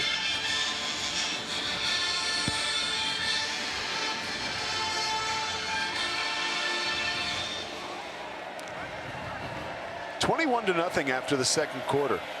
The Texans have stepped up since then, but still plenty of work to do. Greek pulls it out of the belly of Kelly, throws to Omaibu. He led the team in receptions last year, and he has been a big-time focal point for Greek so far. Yeah, let's take a look at the senior from Sherman, Texas. Sherman High School in Texas. Daniel does a great job of putting the ball on him and allowing him to make a play once he catches it, right? Caught it in space and was able to at least use some wiggle to get a couple extra yards. Third catch of the night for Omaibu. 3rd and short coming up.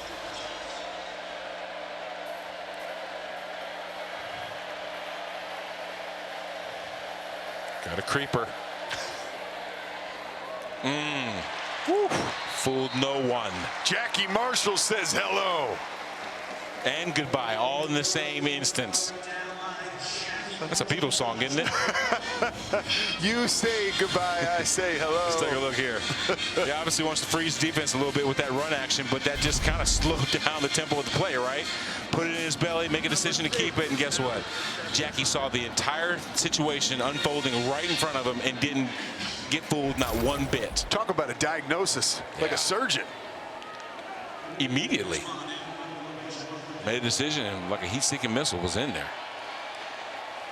Guzman back in punt formation again. Josh Cameron catches it on the run, just outside of the 40, steps out of a tackle, knocked out of bounds inside the 35-yard line. Felt like fireworks for a second. Yeah, well, first off, there's two things there. He catches it on the run, right? Which, if the ball would have bounced, that would have definitely been a Tarleton State favorite kind of situation just because of the trajectory of the ball, right? But he makes the catch and then wiggles past a couple of defenders to get down the sideline for a few more yards. That's pretty impressive and gutsy to boot. 9-yard return at the end of it all.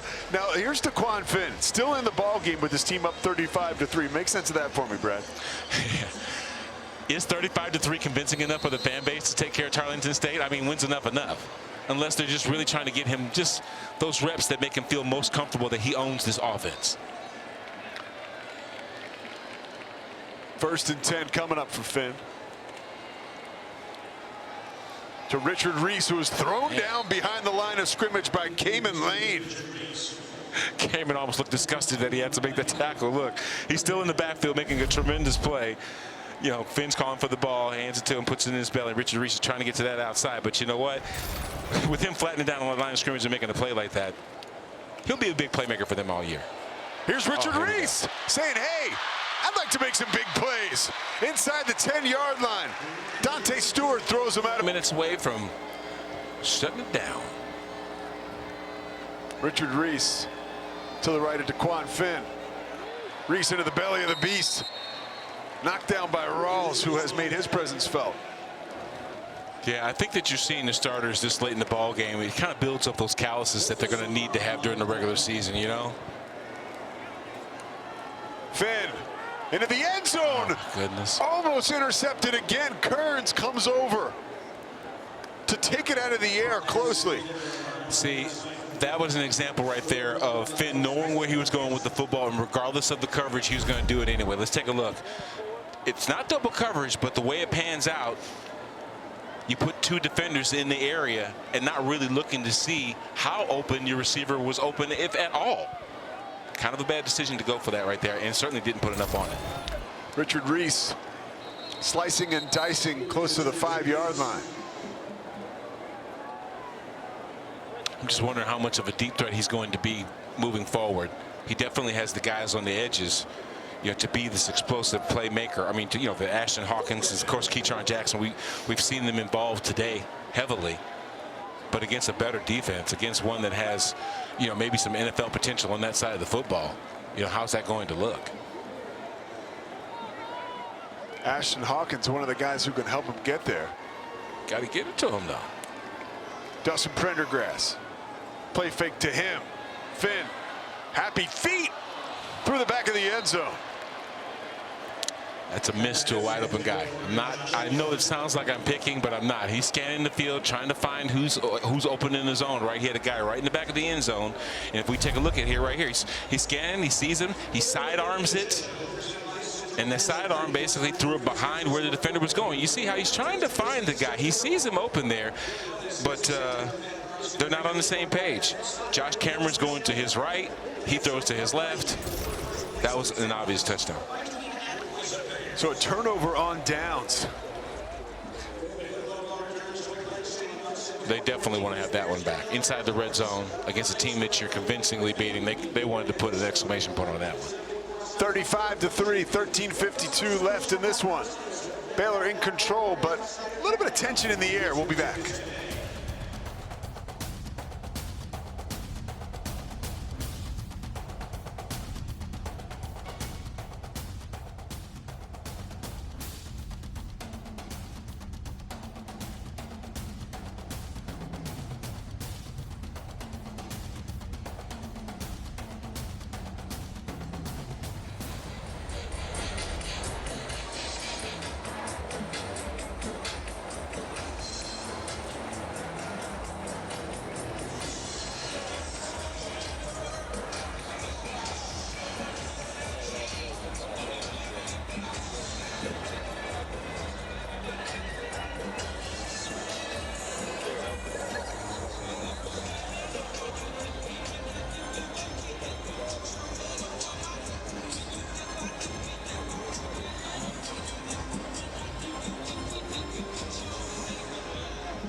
back at McLean Stadium.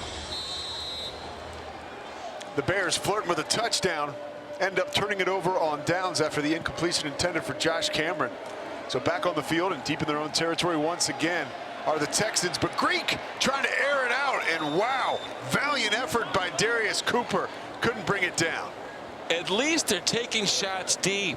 Let's soften up the line of scrimmage, get some more bodies away, so that way we can maybe crease them with the run game, which then will bring them back in, so that way we can hit you over the top again. I like the fact that Daniel Greek is at least taking the attempt to make him keep him honest, right? And he's putting the ball out there. Seems like he's keeping them honest, too, with that big arm of his. He has a big arm. 2nd and long. Dancing over the left side. Bridges. Chopped down. The Baylor defense swarming.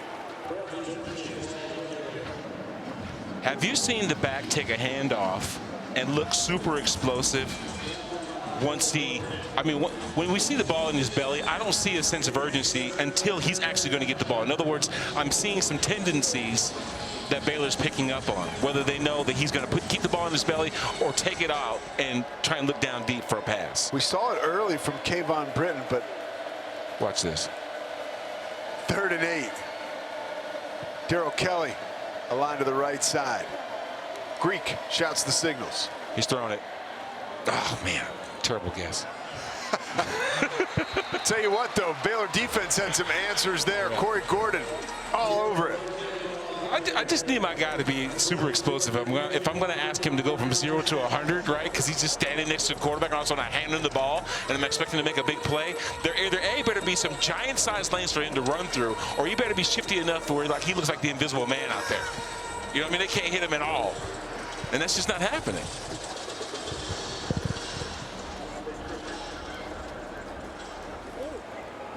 So the Baylor defense does its job. 1, 2, 3 and out. Guzman gets a hold of it. Cameron's going to let it bounce. Karam's right into his hands. Oh. Ooh, shoestring tackle made by Rawls shuts down the threat. He's trying to make something happen, Pete. He's trying to make something happen. He sure is. 35-3. Baylor has made something happen over the course of the first 3 quarters. We'll be back.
A sparkling $90 million facility has come to Baylor, and it has taken its football program, Brad Hopkins, to a whole nother level. Well, first off, it makes the guys feel something to be proud about, right? And it's also an unbelievable recruiting tool.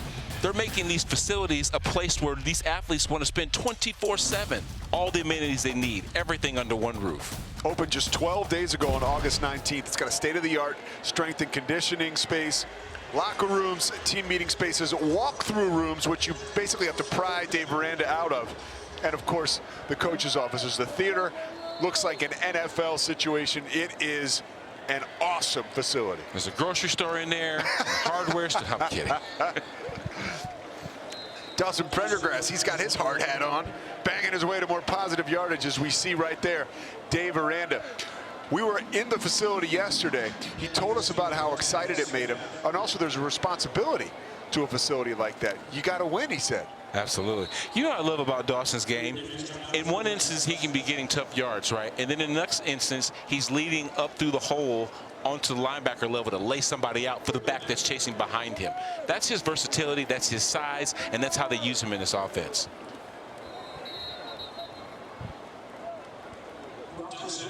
Short gain by Prendergrass. See?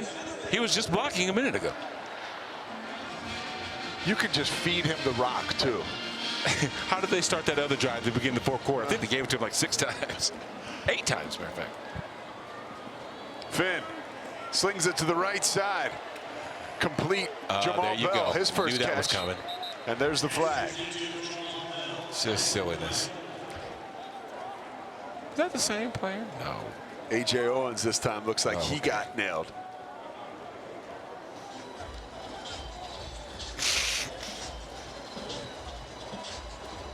That was A.J., yeah. Yeah, he got caught doing something silly. Frustration. Late in the ball game, you're down. And they're driving. Personal foul.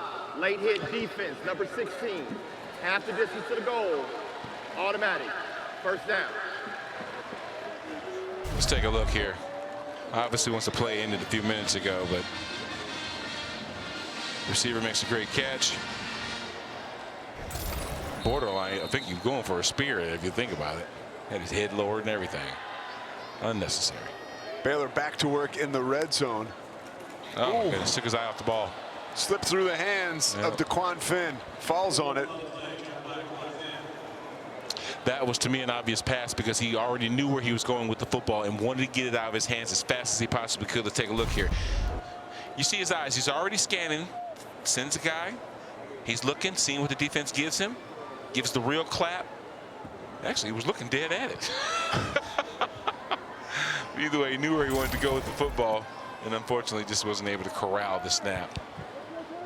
Baylor, 7 of 11 on third down tonight. Can they make it 8 of 12? Josh Cameron heard the footsteps coming. I asked him to be accurate. He's accurate. They dropped the ball. That seems to be the case in this instance. Yeah, Cameron would otherwise come up with that any other time, but guess what? He wanted to make a play after he caught the ball, didn't secure the catch before he started to make his move upfield. Probably would have been a huge gain. 3rd and 22, shotgun formation for DeQuan Finn. 4 wide receiver set. Motion. Sit in there, big boy. All right, Bedion. False start. Brad, what have you seen from this Baylor offensive line? That was a miscue. However, last year this was a sensitive subject for this team. Much improved in the offseason. Yeah, because they were patchwork last year, still trying to get on the same page.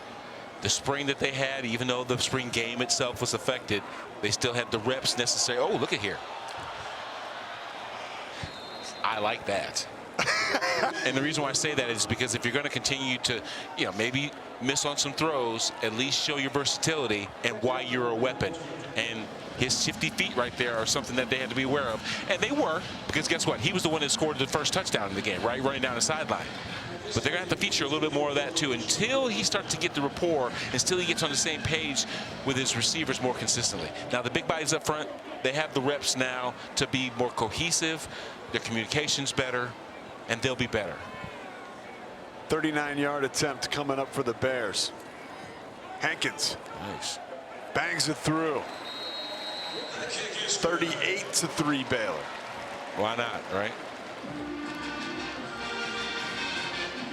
But we did see, saw some explosive plays. You know, there was some potential. A drop obviously slowed the drive down because that would have been a first down. Moving the chains, we probably would still be talking about them inside the 10 at this point. But they're doing just enough. Oh, we got another quarterback warming up, maybe. And there is Sawyer Robertson, and that was my question to you coming up, Brad. Yeah. And it looks like it might be getting answered. I mean, how much longer do you see Daquan Finn? Yeah, you know what? This late in the ball game, under 10 minutes, there's no way in the world that Tarleton State is going to come back. Unless you're really wanting him to work on some things. Maybe it's mechanics, consistency. Why not put the youngster in there and let him get some game time experience, right? That's what it's about. That's what it's all about. Sawyer Robertson duking it out in the preseason with Daquan Finn. Ultimately, as expected, Finn was named the starter. Robertson, certainly a capable backup. Yeah, he's not a youngster either, by the way. Redshirt junior out of Lubbock, Texas. Last year threw 117 balls, 864 yards in total. A couple of touchdowns, but 4 INTs to show for his effort.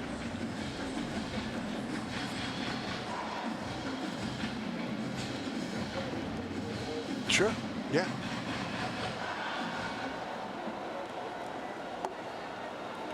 $38-3.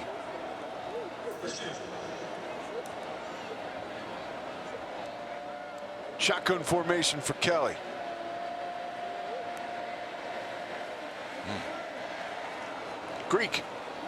Kelly slicing his way over the left side. Jackie Marshall again. What haven't we seen from him tonight, Brad? He has been all over the field. He and Keaton Thomas, they've done a tremendous job. Those defenders flying around, doing what they need to do. But I tell you what, give credit to Daniel Greek for holding on to that, a little bit of a high snap, getting into the hand of his ball carrier and letting him create some positive plays from that, positive yards from that. 2nd and 7. Coming up on 9 minutes left in the contest. Again, the high snap. Kelly really takes his time, finally explodes into his cut, but Brooks Miller is there to drag him down. Flag on the field. Yeah, we'll see what that penalty is here in just a minute. But you see what I'm saying? When the quarterback is standing there and that just hands the ball to the guy that's just literally standing flat-footed next to him, how explosive can he be? What's the thinking behind that? You don't know what he's going to do with it, because he might not be a runner. He might be a blocker because the quarterback is looking down the field once he takes the ball out of his belly. Now, if the defense is reading that he did give it to the back and turn. Come on with that. Holding call. Yeah. The offensive lineman to my right, not happy with the call. Now, if it's warranted, it is what it is, right? If I got a handful of cloth and the defender can't get anywhere, that's just, you know, flat out what it is. But sometimes it's ticky-tack stuff. We saw pass interference down here in the thing. I'm almost questioning that. But the officials have been pretty consistent today. They haven't had a lot of laundry out there. They haven't affected the game that much because there haven't been a whole bunch of mistakes by either team. Not a whole bunch.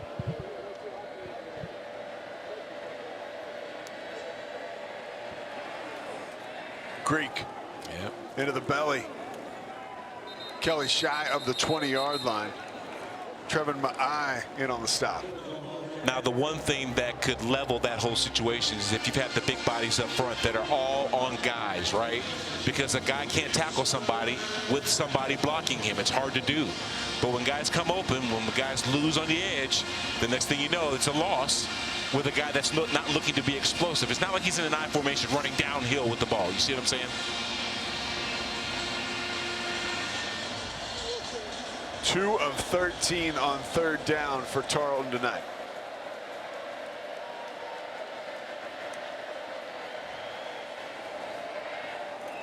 Kelly. Oh, wow. Nice shot. Is drilled. Man. Caleb Parker laying the wood. Timber. That's Paul Bunyan right there coming in with it. They're running a little game up front. Backers are filling. It did create a lane. But like you just mentioned, Johnny in a spot, Caleb Parker come with the thunder. Guzman back again in punt formation. That's called a pow.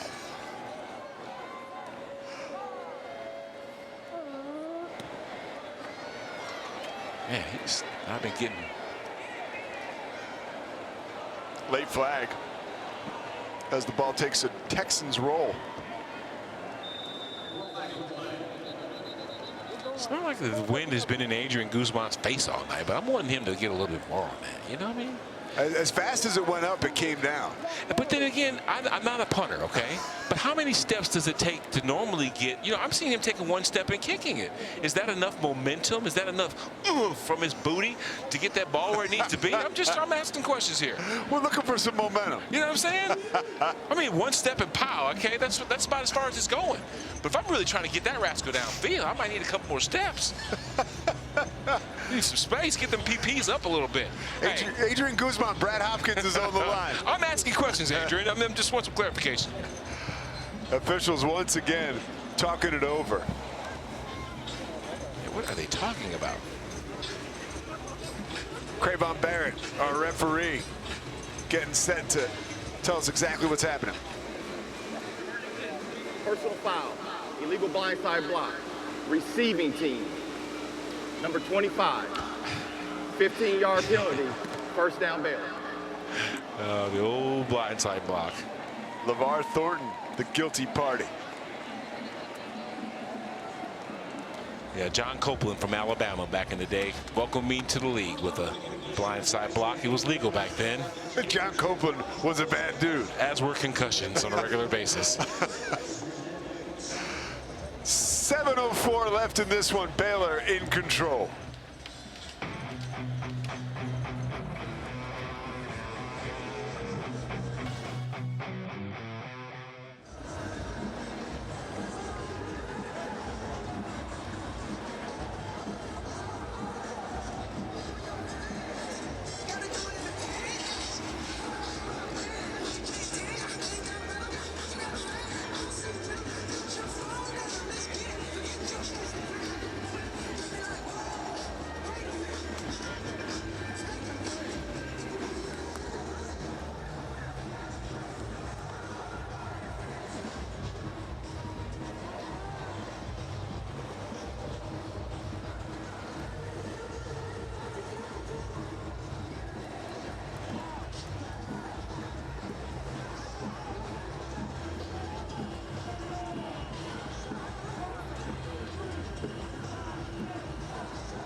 Quan Finn in his debut as a member of the Baylor Bears.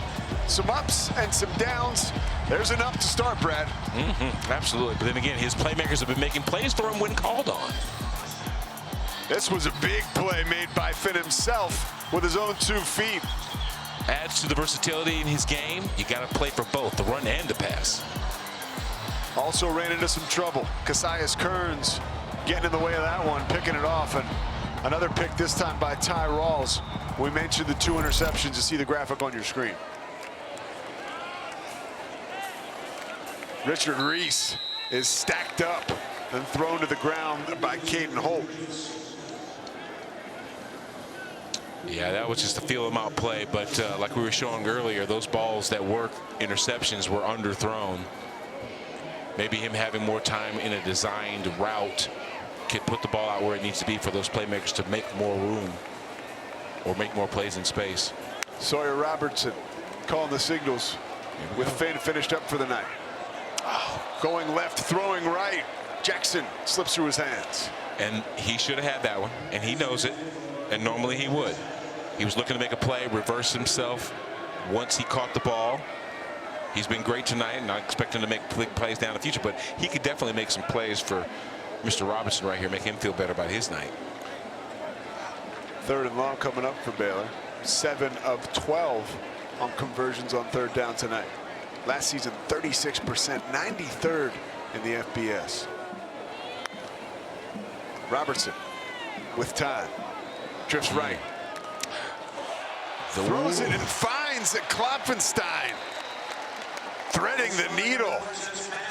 Taking a chance. That's your boy Cassius Kearns that almost came up with a pick 6 right there, because I think he would have been going the other direction with the big bodies, the only thing standing in front of him. 23-yard gain. Richard Reese showing the balanced attack. Kearns coming up to make the stop. And this is why they run that RPO. A guy bouncing to different levels, seeing if he can't get to the outside, especially when you don't really know what he's going to do with the ball once the snap has initially happened. Is he going to look downfield to throw it, or is he going to leave it in the back's belly?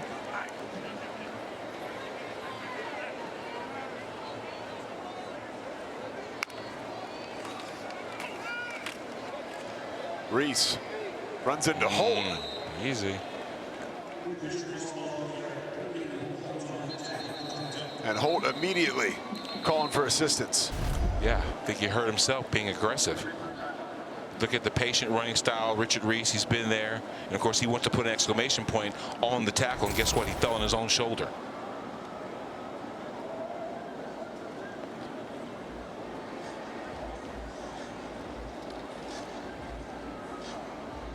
So Holt catching his breath rather, getting some assistance. Maybe he knocked the wind out of himself. Hopefully it's something as simple as that, you know. And that happens a lot, you know. You hit the ground, it's unforgiving. It's an unforgiving sport. Nobody knows better than you. A lot going on in the college football landscape this offseason. And you see the Big 12 shuffle there. Key additions: BYU, Cincinnati, Houston, and UCF. That was in 2023. Turn the page, 2024, Arizona, Arizona State, Colorado, and Utah. And that really has lessened the pain of Oklahoma and Texas departing. Brett Yormark and the Big 12 have done a phenomenal job. I would almost say that that's a comparable answer to losing 2 huge programs in your conference, right? Getting a couple former Pac-12 teams once you saw the dissolution happening out west, and obviously a Utah team that has been on the upcome, right? Oh, yeah. And now they're one of the better teams as we start talking about Big 12 play to start the year.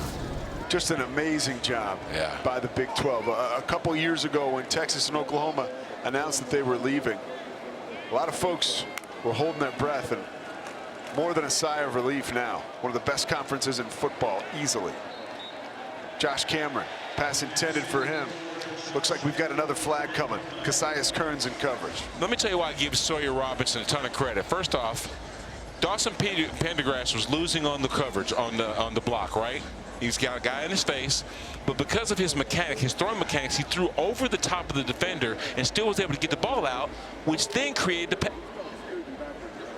Exactly. If Sawyer Robinson doesn't throw the ball, then guess what? That's not a penalty, and they don't advance the football.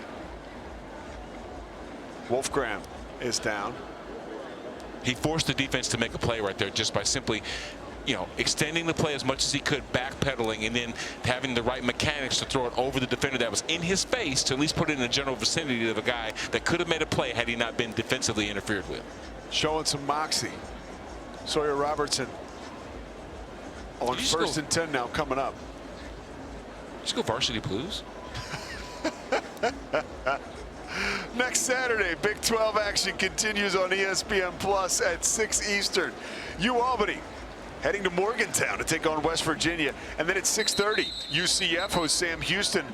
Then finally, the Sharks of Long Island head to Fort Worth to take on TCU at 8. Can't forget about the Pac-12, or excuse me, the Big 12 after dark, right?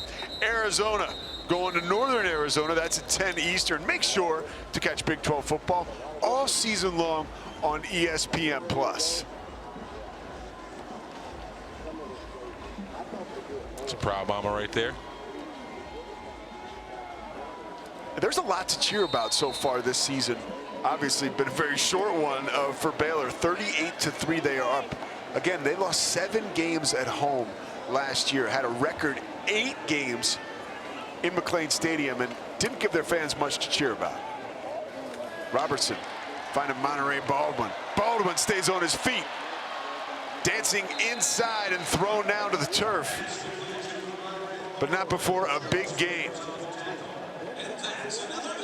Yeah, these skill guys on the outside, they don't know anything but to do with the ball but try and score, right? No matter what the circumstances are. He's been great for them. He will be great for them. Had 4 touchdowns last season. It's the last guy you want to get in the open field. Right. EA Sports has him down at a 98 speed for EA College Football. Love it.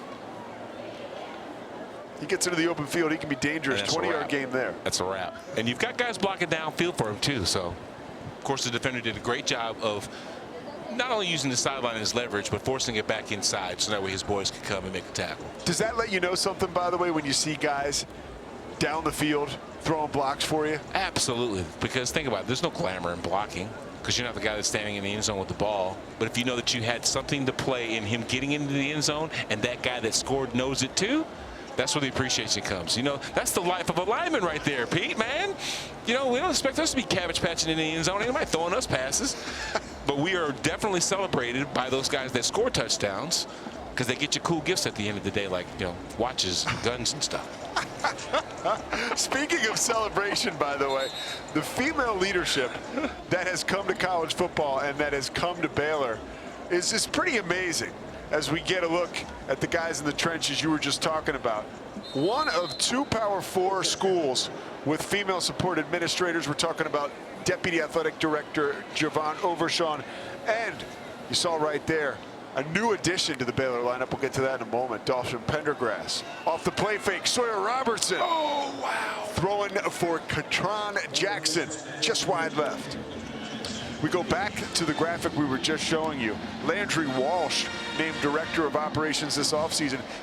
Kansas State is the other Power 4 school with Jill Shields as their SPA and Casey Harper as their DFO. There are 10 female DFOs in college football, 3 of them in the Big 12.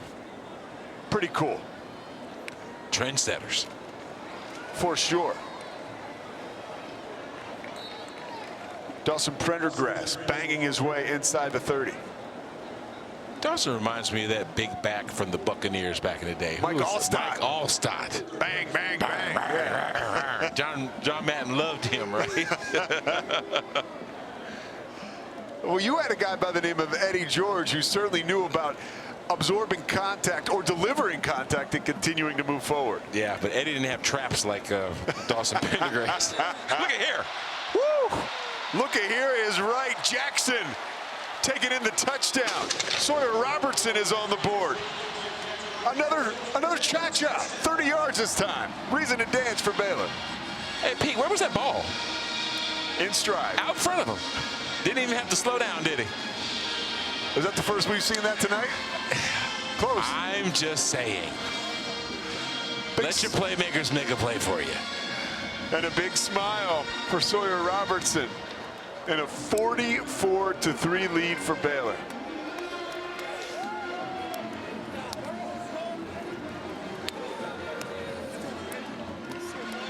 Now, could Sawyer Robertson scamper down the sideline for a 30-40 yard? I don't know. We'll see. But let's look at this ball placement here in just a second. First off, the time to throw the ball in itself. So give that big bodies up front a lot of credit. They picked up the stunt. He knew where he was going with the ball immediately. And guess what? Jackson ran a terrific route. got past the coverage, and made an even better catch. In stride for 6.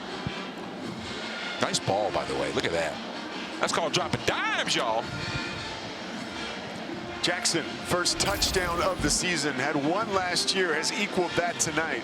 9 plays, 82 yards over the course of 3 minutes and 13 seconds. That's a scoring drive. Yeah.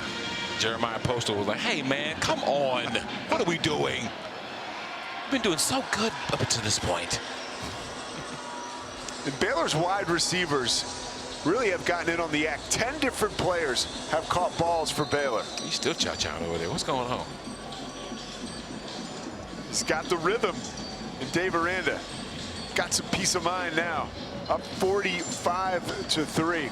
But again, a new day here with the air raid offense in Waco. Last year, a lot of times you'd see tight end heavy sets, right? 3 guys on the field at one time running that wide zone. Tonight, we've seen a lot of wide receivers. Yeah, but you know what, though? If I've got the dudes to run it, that's what I'm going to do. Not everybody that runs the, well, first off, if you run the air raid, you better have the Jimmies and Joes to be able to do it. You better have a guy that can have the arm to put the ball out there where it needs to be, and also the guys that can run underneath it and make big plays. You know, so that's why the air raid is so effective, because it spreads out the defense and you got athletes streaking down the field. And there's Dallas Baker talking up his wide receivers. Now, to balance that out, what have we seen? We've seen a healthy dose of Dawson Pendergrass. Like we was talking about those low body shots, those jabs. And Jake Spavital, as we see Tarleton take to the ground once again. Bridges short gain. But Spavital last year, when he came to Cal and really revamped their offense with the air raid, he had the 10th most productive rusher in the country in Jaden Ive. He fed that beast. If the running game is working, he will use it. Because they're complements of one another. Because when you start running the football effectively and you can't slow them down, what do you got to do? Bring down safeties into the box. You got to have more bodies there, which means less people in coverage. Now the pass game opens up.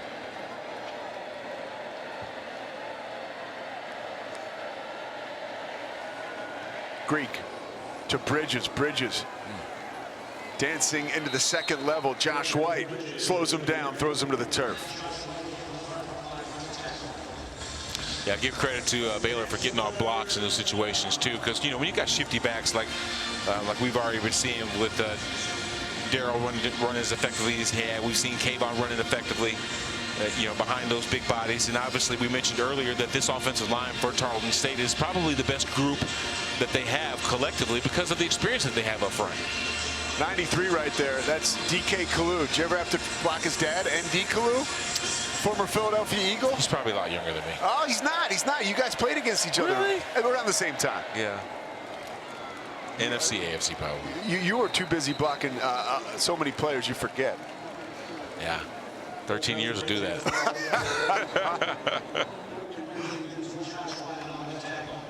Fourth down coming up. Yeah, just the other day I had a guy run to me at Walgreens and say, hey, B-Hop, remember you blocked me? I was like, no, I don't remember. No, I'm just kidding. How many games you play with the Titans? 194. 194 games with the Oilers and Titans combined. Yeah. Woo. Yeah, you need a break. We're going to take a break. 2 minutes left. 45-3. Baylor ahead.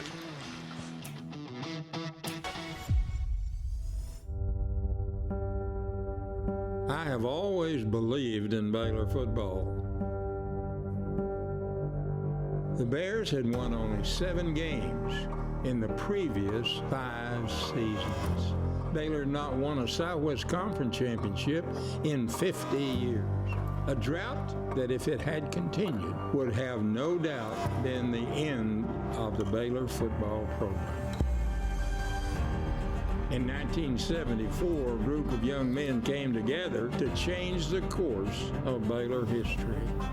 Blocked by a horde of Baylor defenders. The Bears recover on the 17-yard line, and watch what happens from here on in. Sports writers didn't believe in us. Nobody really did. Nobody expected much, but we did. Nobody could have envisioned the first Southwest Conference championship in 50 years, the first victory over Texas in 20 years. In our wildest dreams, Baylor didn't beat Texas. I wouldn't say it was so much pressure because we hadn't won. It was that they had been the team to beat. And to be number one, you got to beat number one. And we knew that. A run by Franklin to the Texas 6-yard line. Kent on the reverse goes in for the touchdown. This is a story of underdogs, All-Americans, and believers. This is a story of a team who loved each other enough to accomplish an impossible goal. We finally did it. We slayed the dragon. We won the game that gives us a chance to win a championship. It's called the Miracle on the Brazos. For those of us who were there, no, it wasn't a miracle at all. It was the plan.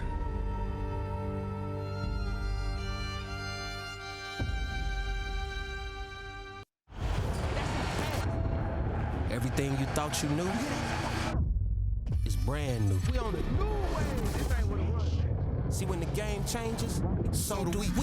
Every day, every play. Always been greater than 12, now standing 16 strong. In every end zone, any time zone. When everyone else keeps asking, what's next? We know we are. A lot of innovation all across the world, and college football, no different. Look at those tablets, Brad Hopkins. They're getting instant access to footage and things that they need to know on the sidelines this year. Back in the day, some maniac with a facsimile was running to us all sweaty with these pieces of paper trying to tell us these still shots to look at, right? Now you can see the play being reran right in front of you. How much better instruction are you getting just by simply seeing what you did instantaneously to go ahead and correct it the next time you're on the field? Teachable moments. Here's your boy Guzman. This time he gives it away. Ooh, that might be a flag. What? Nice kick by Guzman there. Man. And there is Jake Spavital. He's not calling for help, I can promise you that. Baylor has done a tremendous job tonight with 45 points. Last year, 23.1 points a game. It's the most points from Baylor since October 29th, 2022 in a win against Texas Tech. But I also like the guy that's trying to implement the air raid, who's improved his rushing numbers dramatically. Like you just mentioned, softening up the defense by giving the ball to your playmakers that are behind you is just as effective as finding those guys on the edges like Jackson and Hawkins, etc. Nate Bennett is your quarterback for Baylor, the freshman. Yeah. Going to Dawson Prendergrass. What did you see from Sawyer Robertson tonight that you liked? Now, the thing is, he did throw balls that the receivers could run under and make play, you know, make some yardage after the catch. I did like that. I also liked his efficiency in the offense. If he needs to pull it down and run with it, it's not like he's not capable of doing that. He can get some tough running yards. Now, I'm not going to say he's as fleet of foot as DeQuan, but he can run a little bit. He can run when necessary. In other words, he still brings that element of the offense to the forefront. Joseph Hagman is lined up alongside. Man, Bennett gives him the football. Jake Spavital told us yesterday, I'm trying to get Hagman in the game. He took every snap at scout team running back. He's earned that carry. Absolutely. He's kind of looking like a Dawson Pendergrass himself.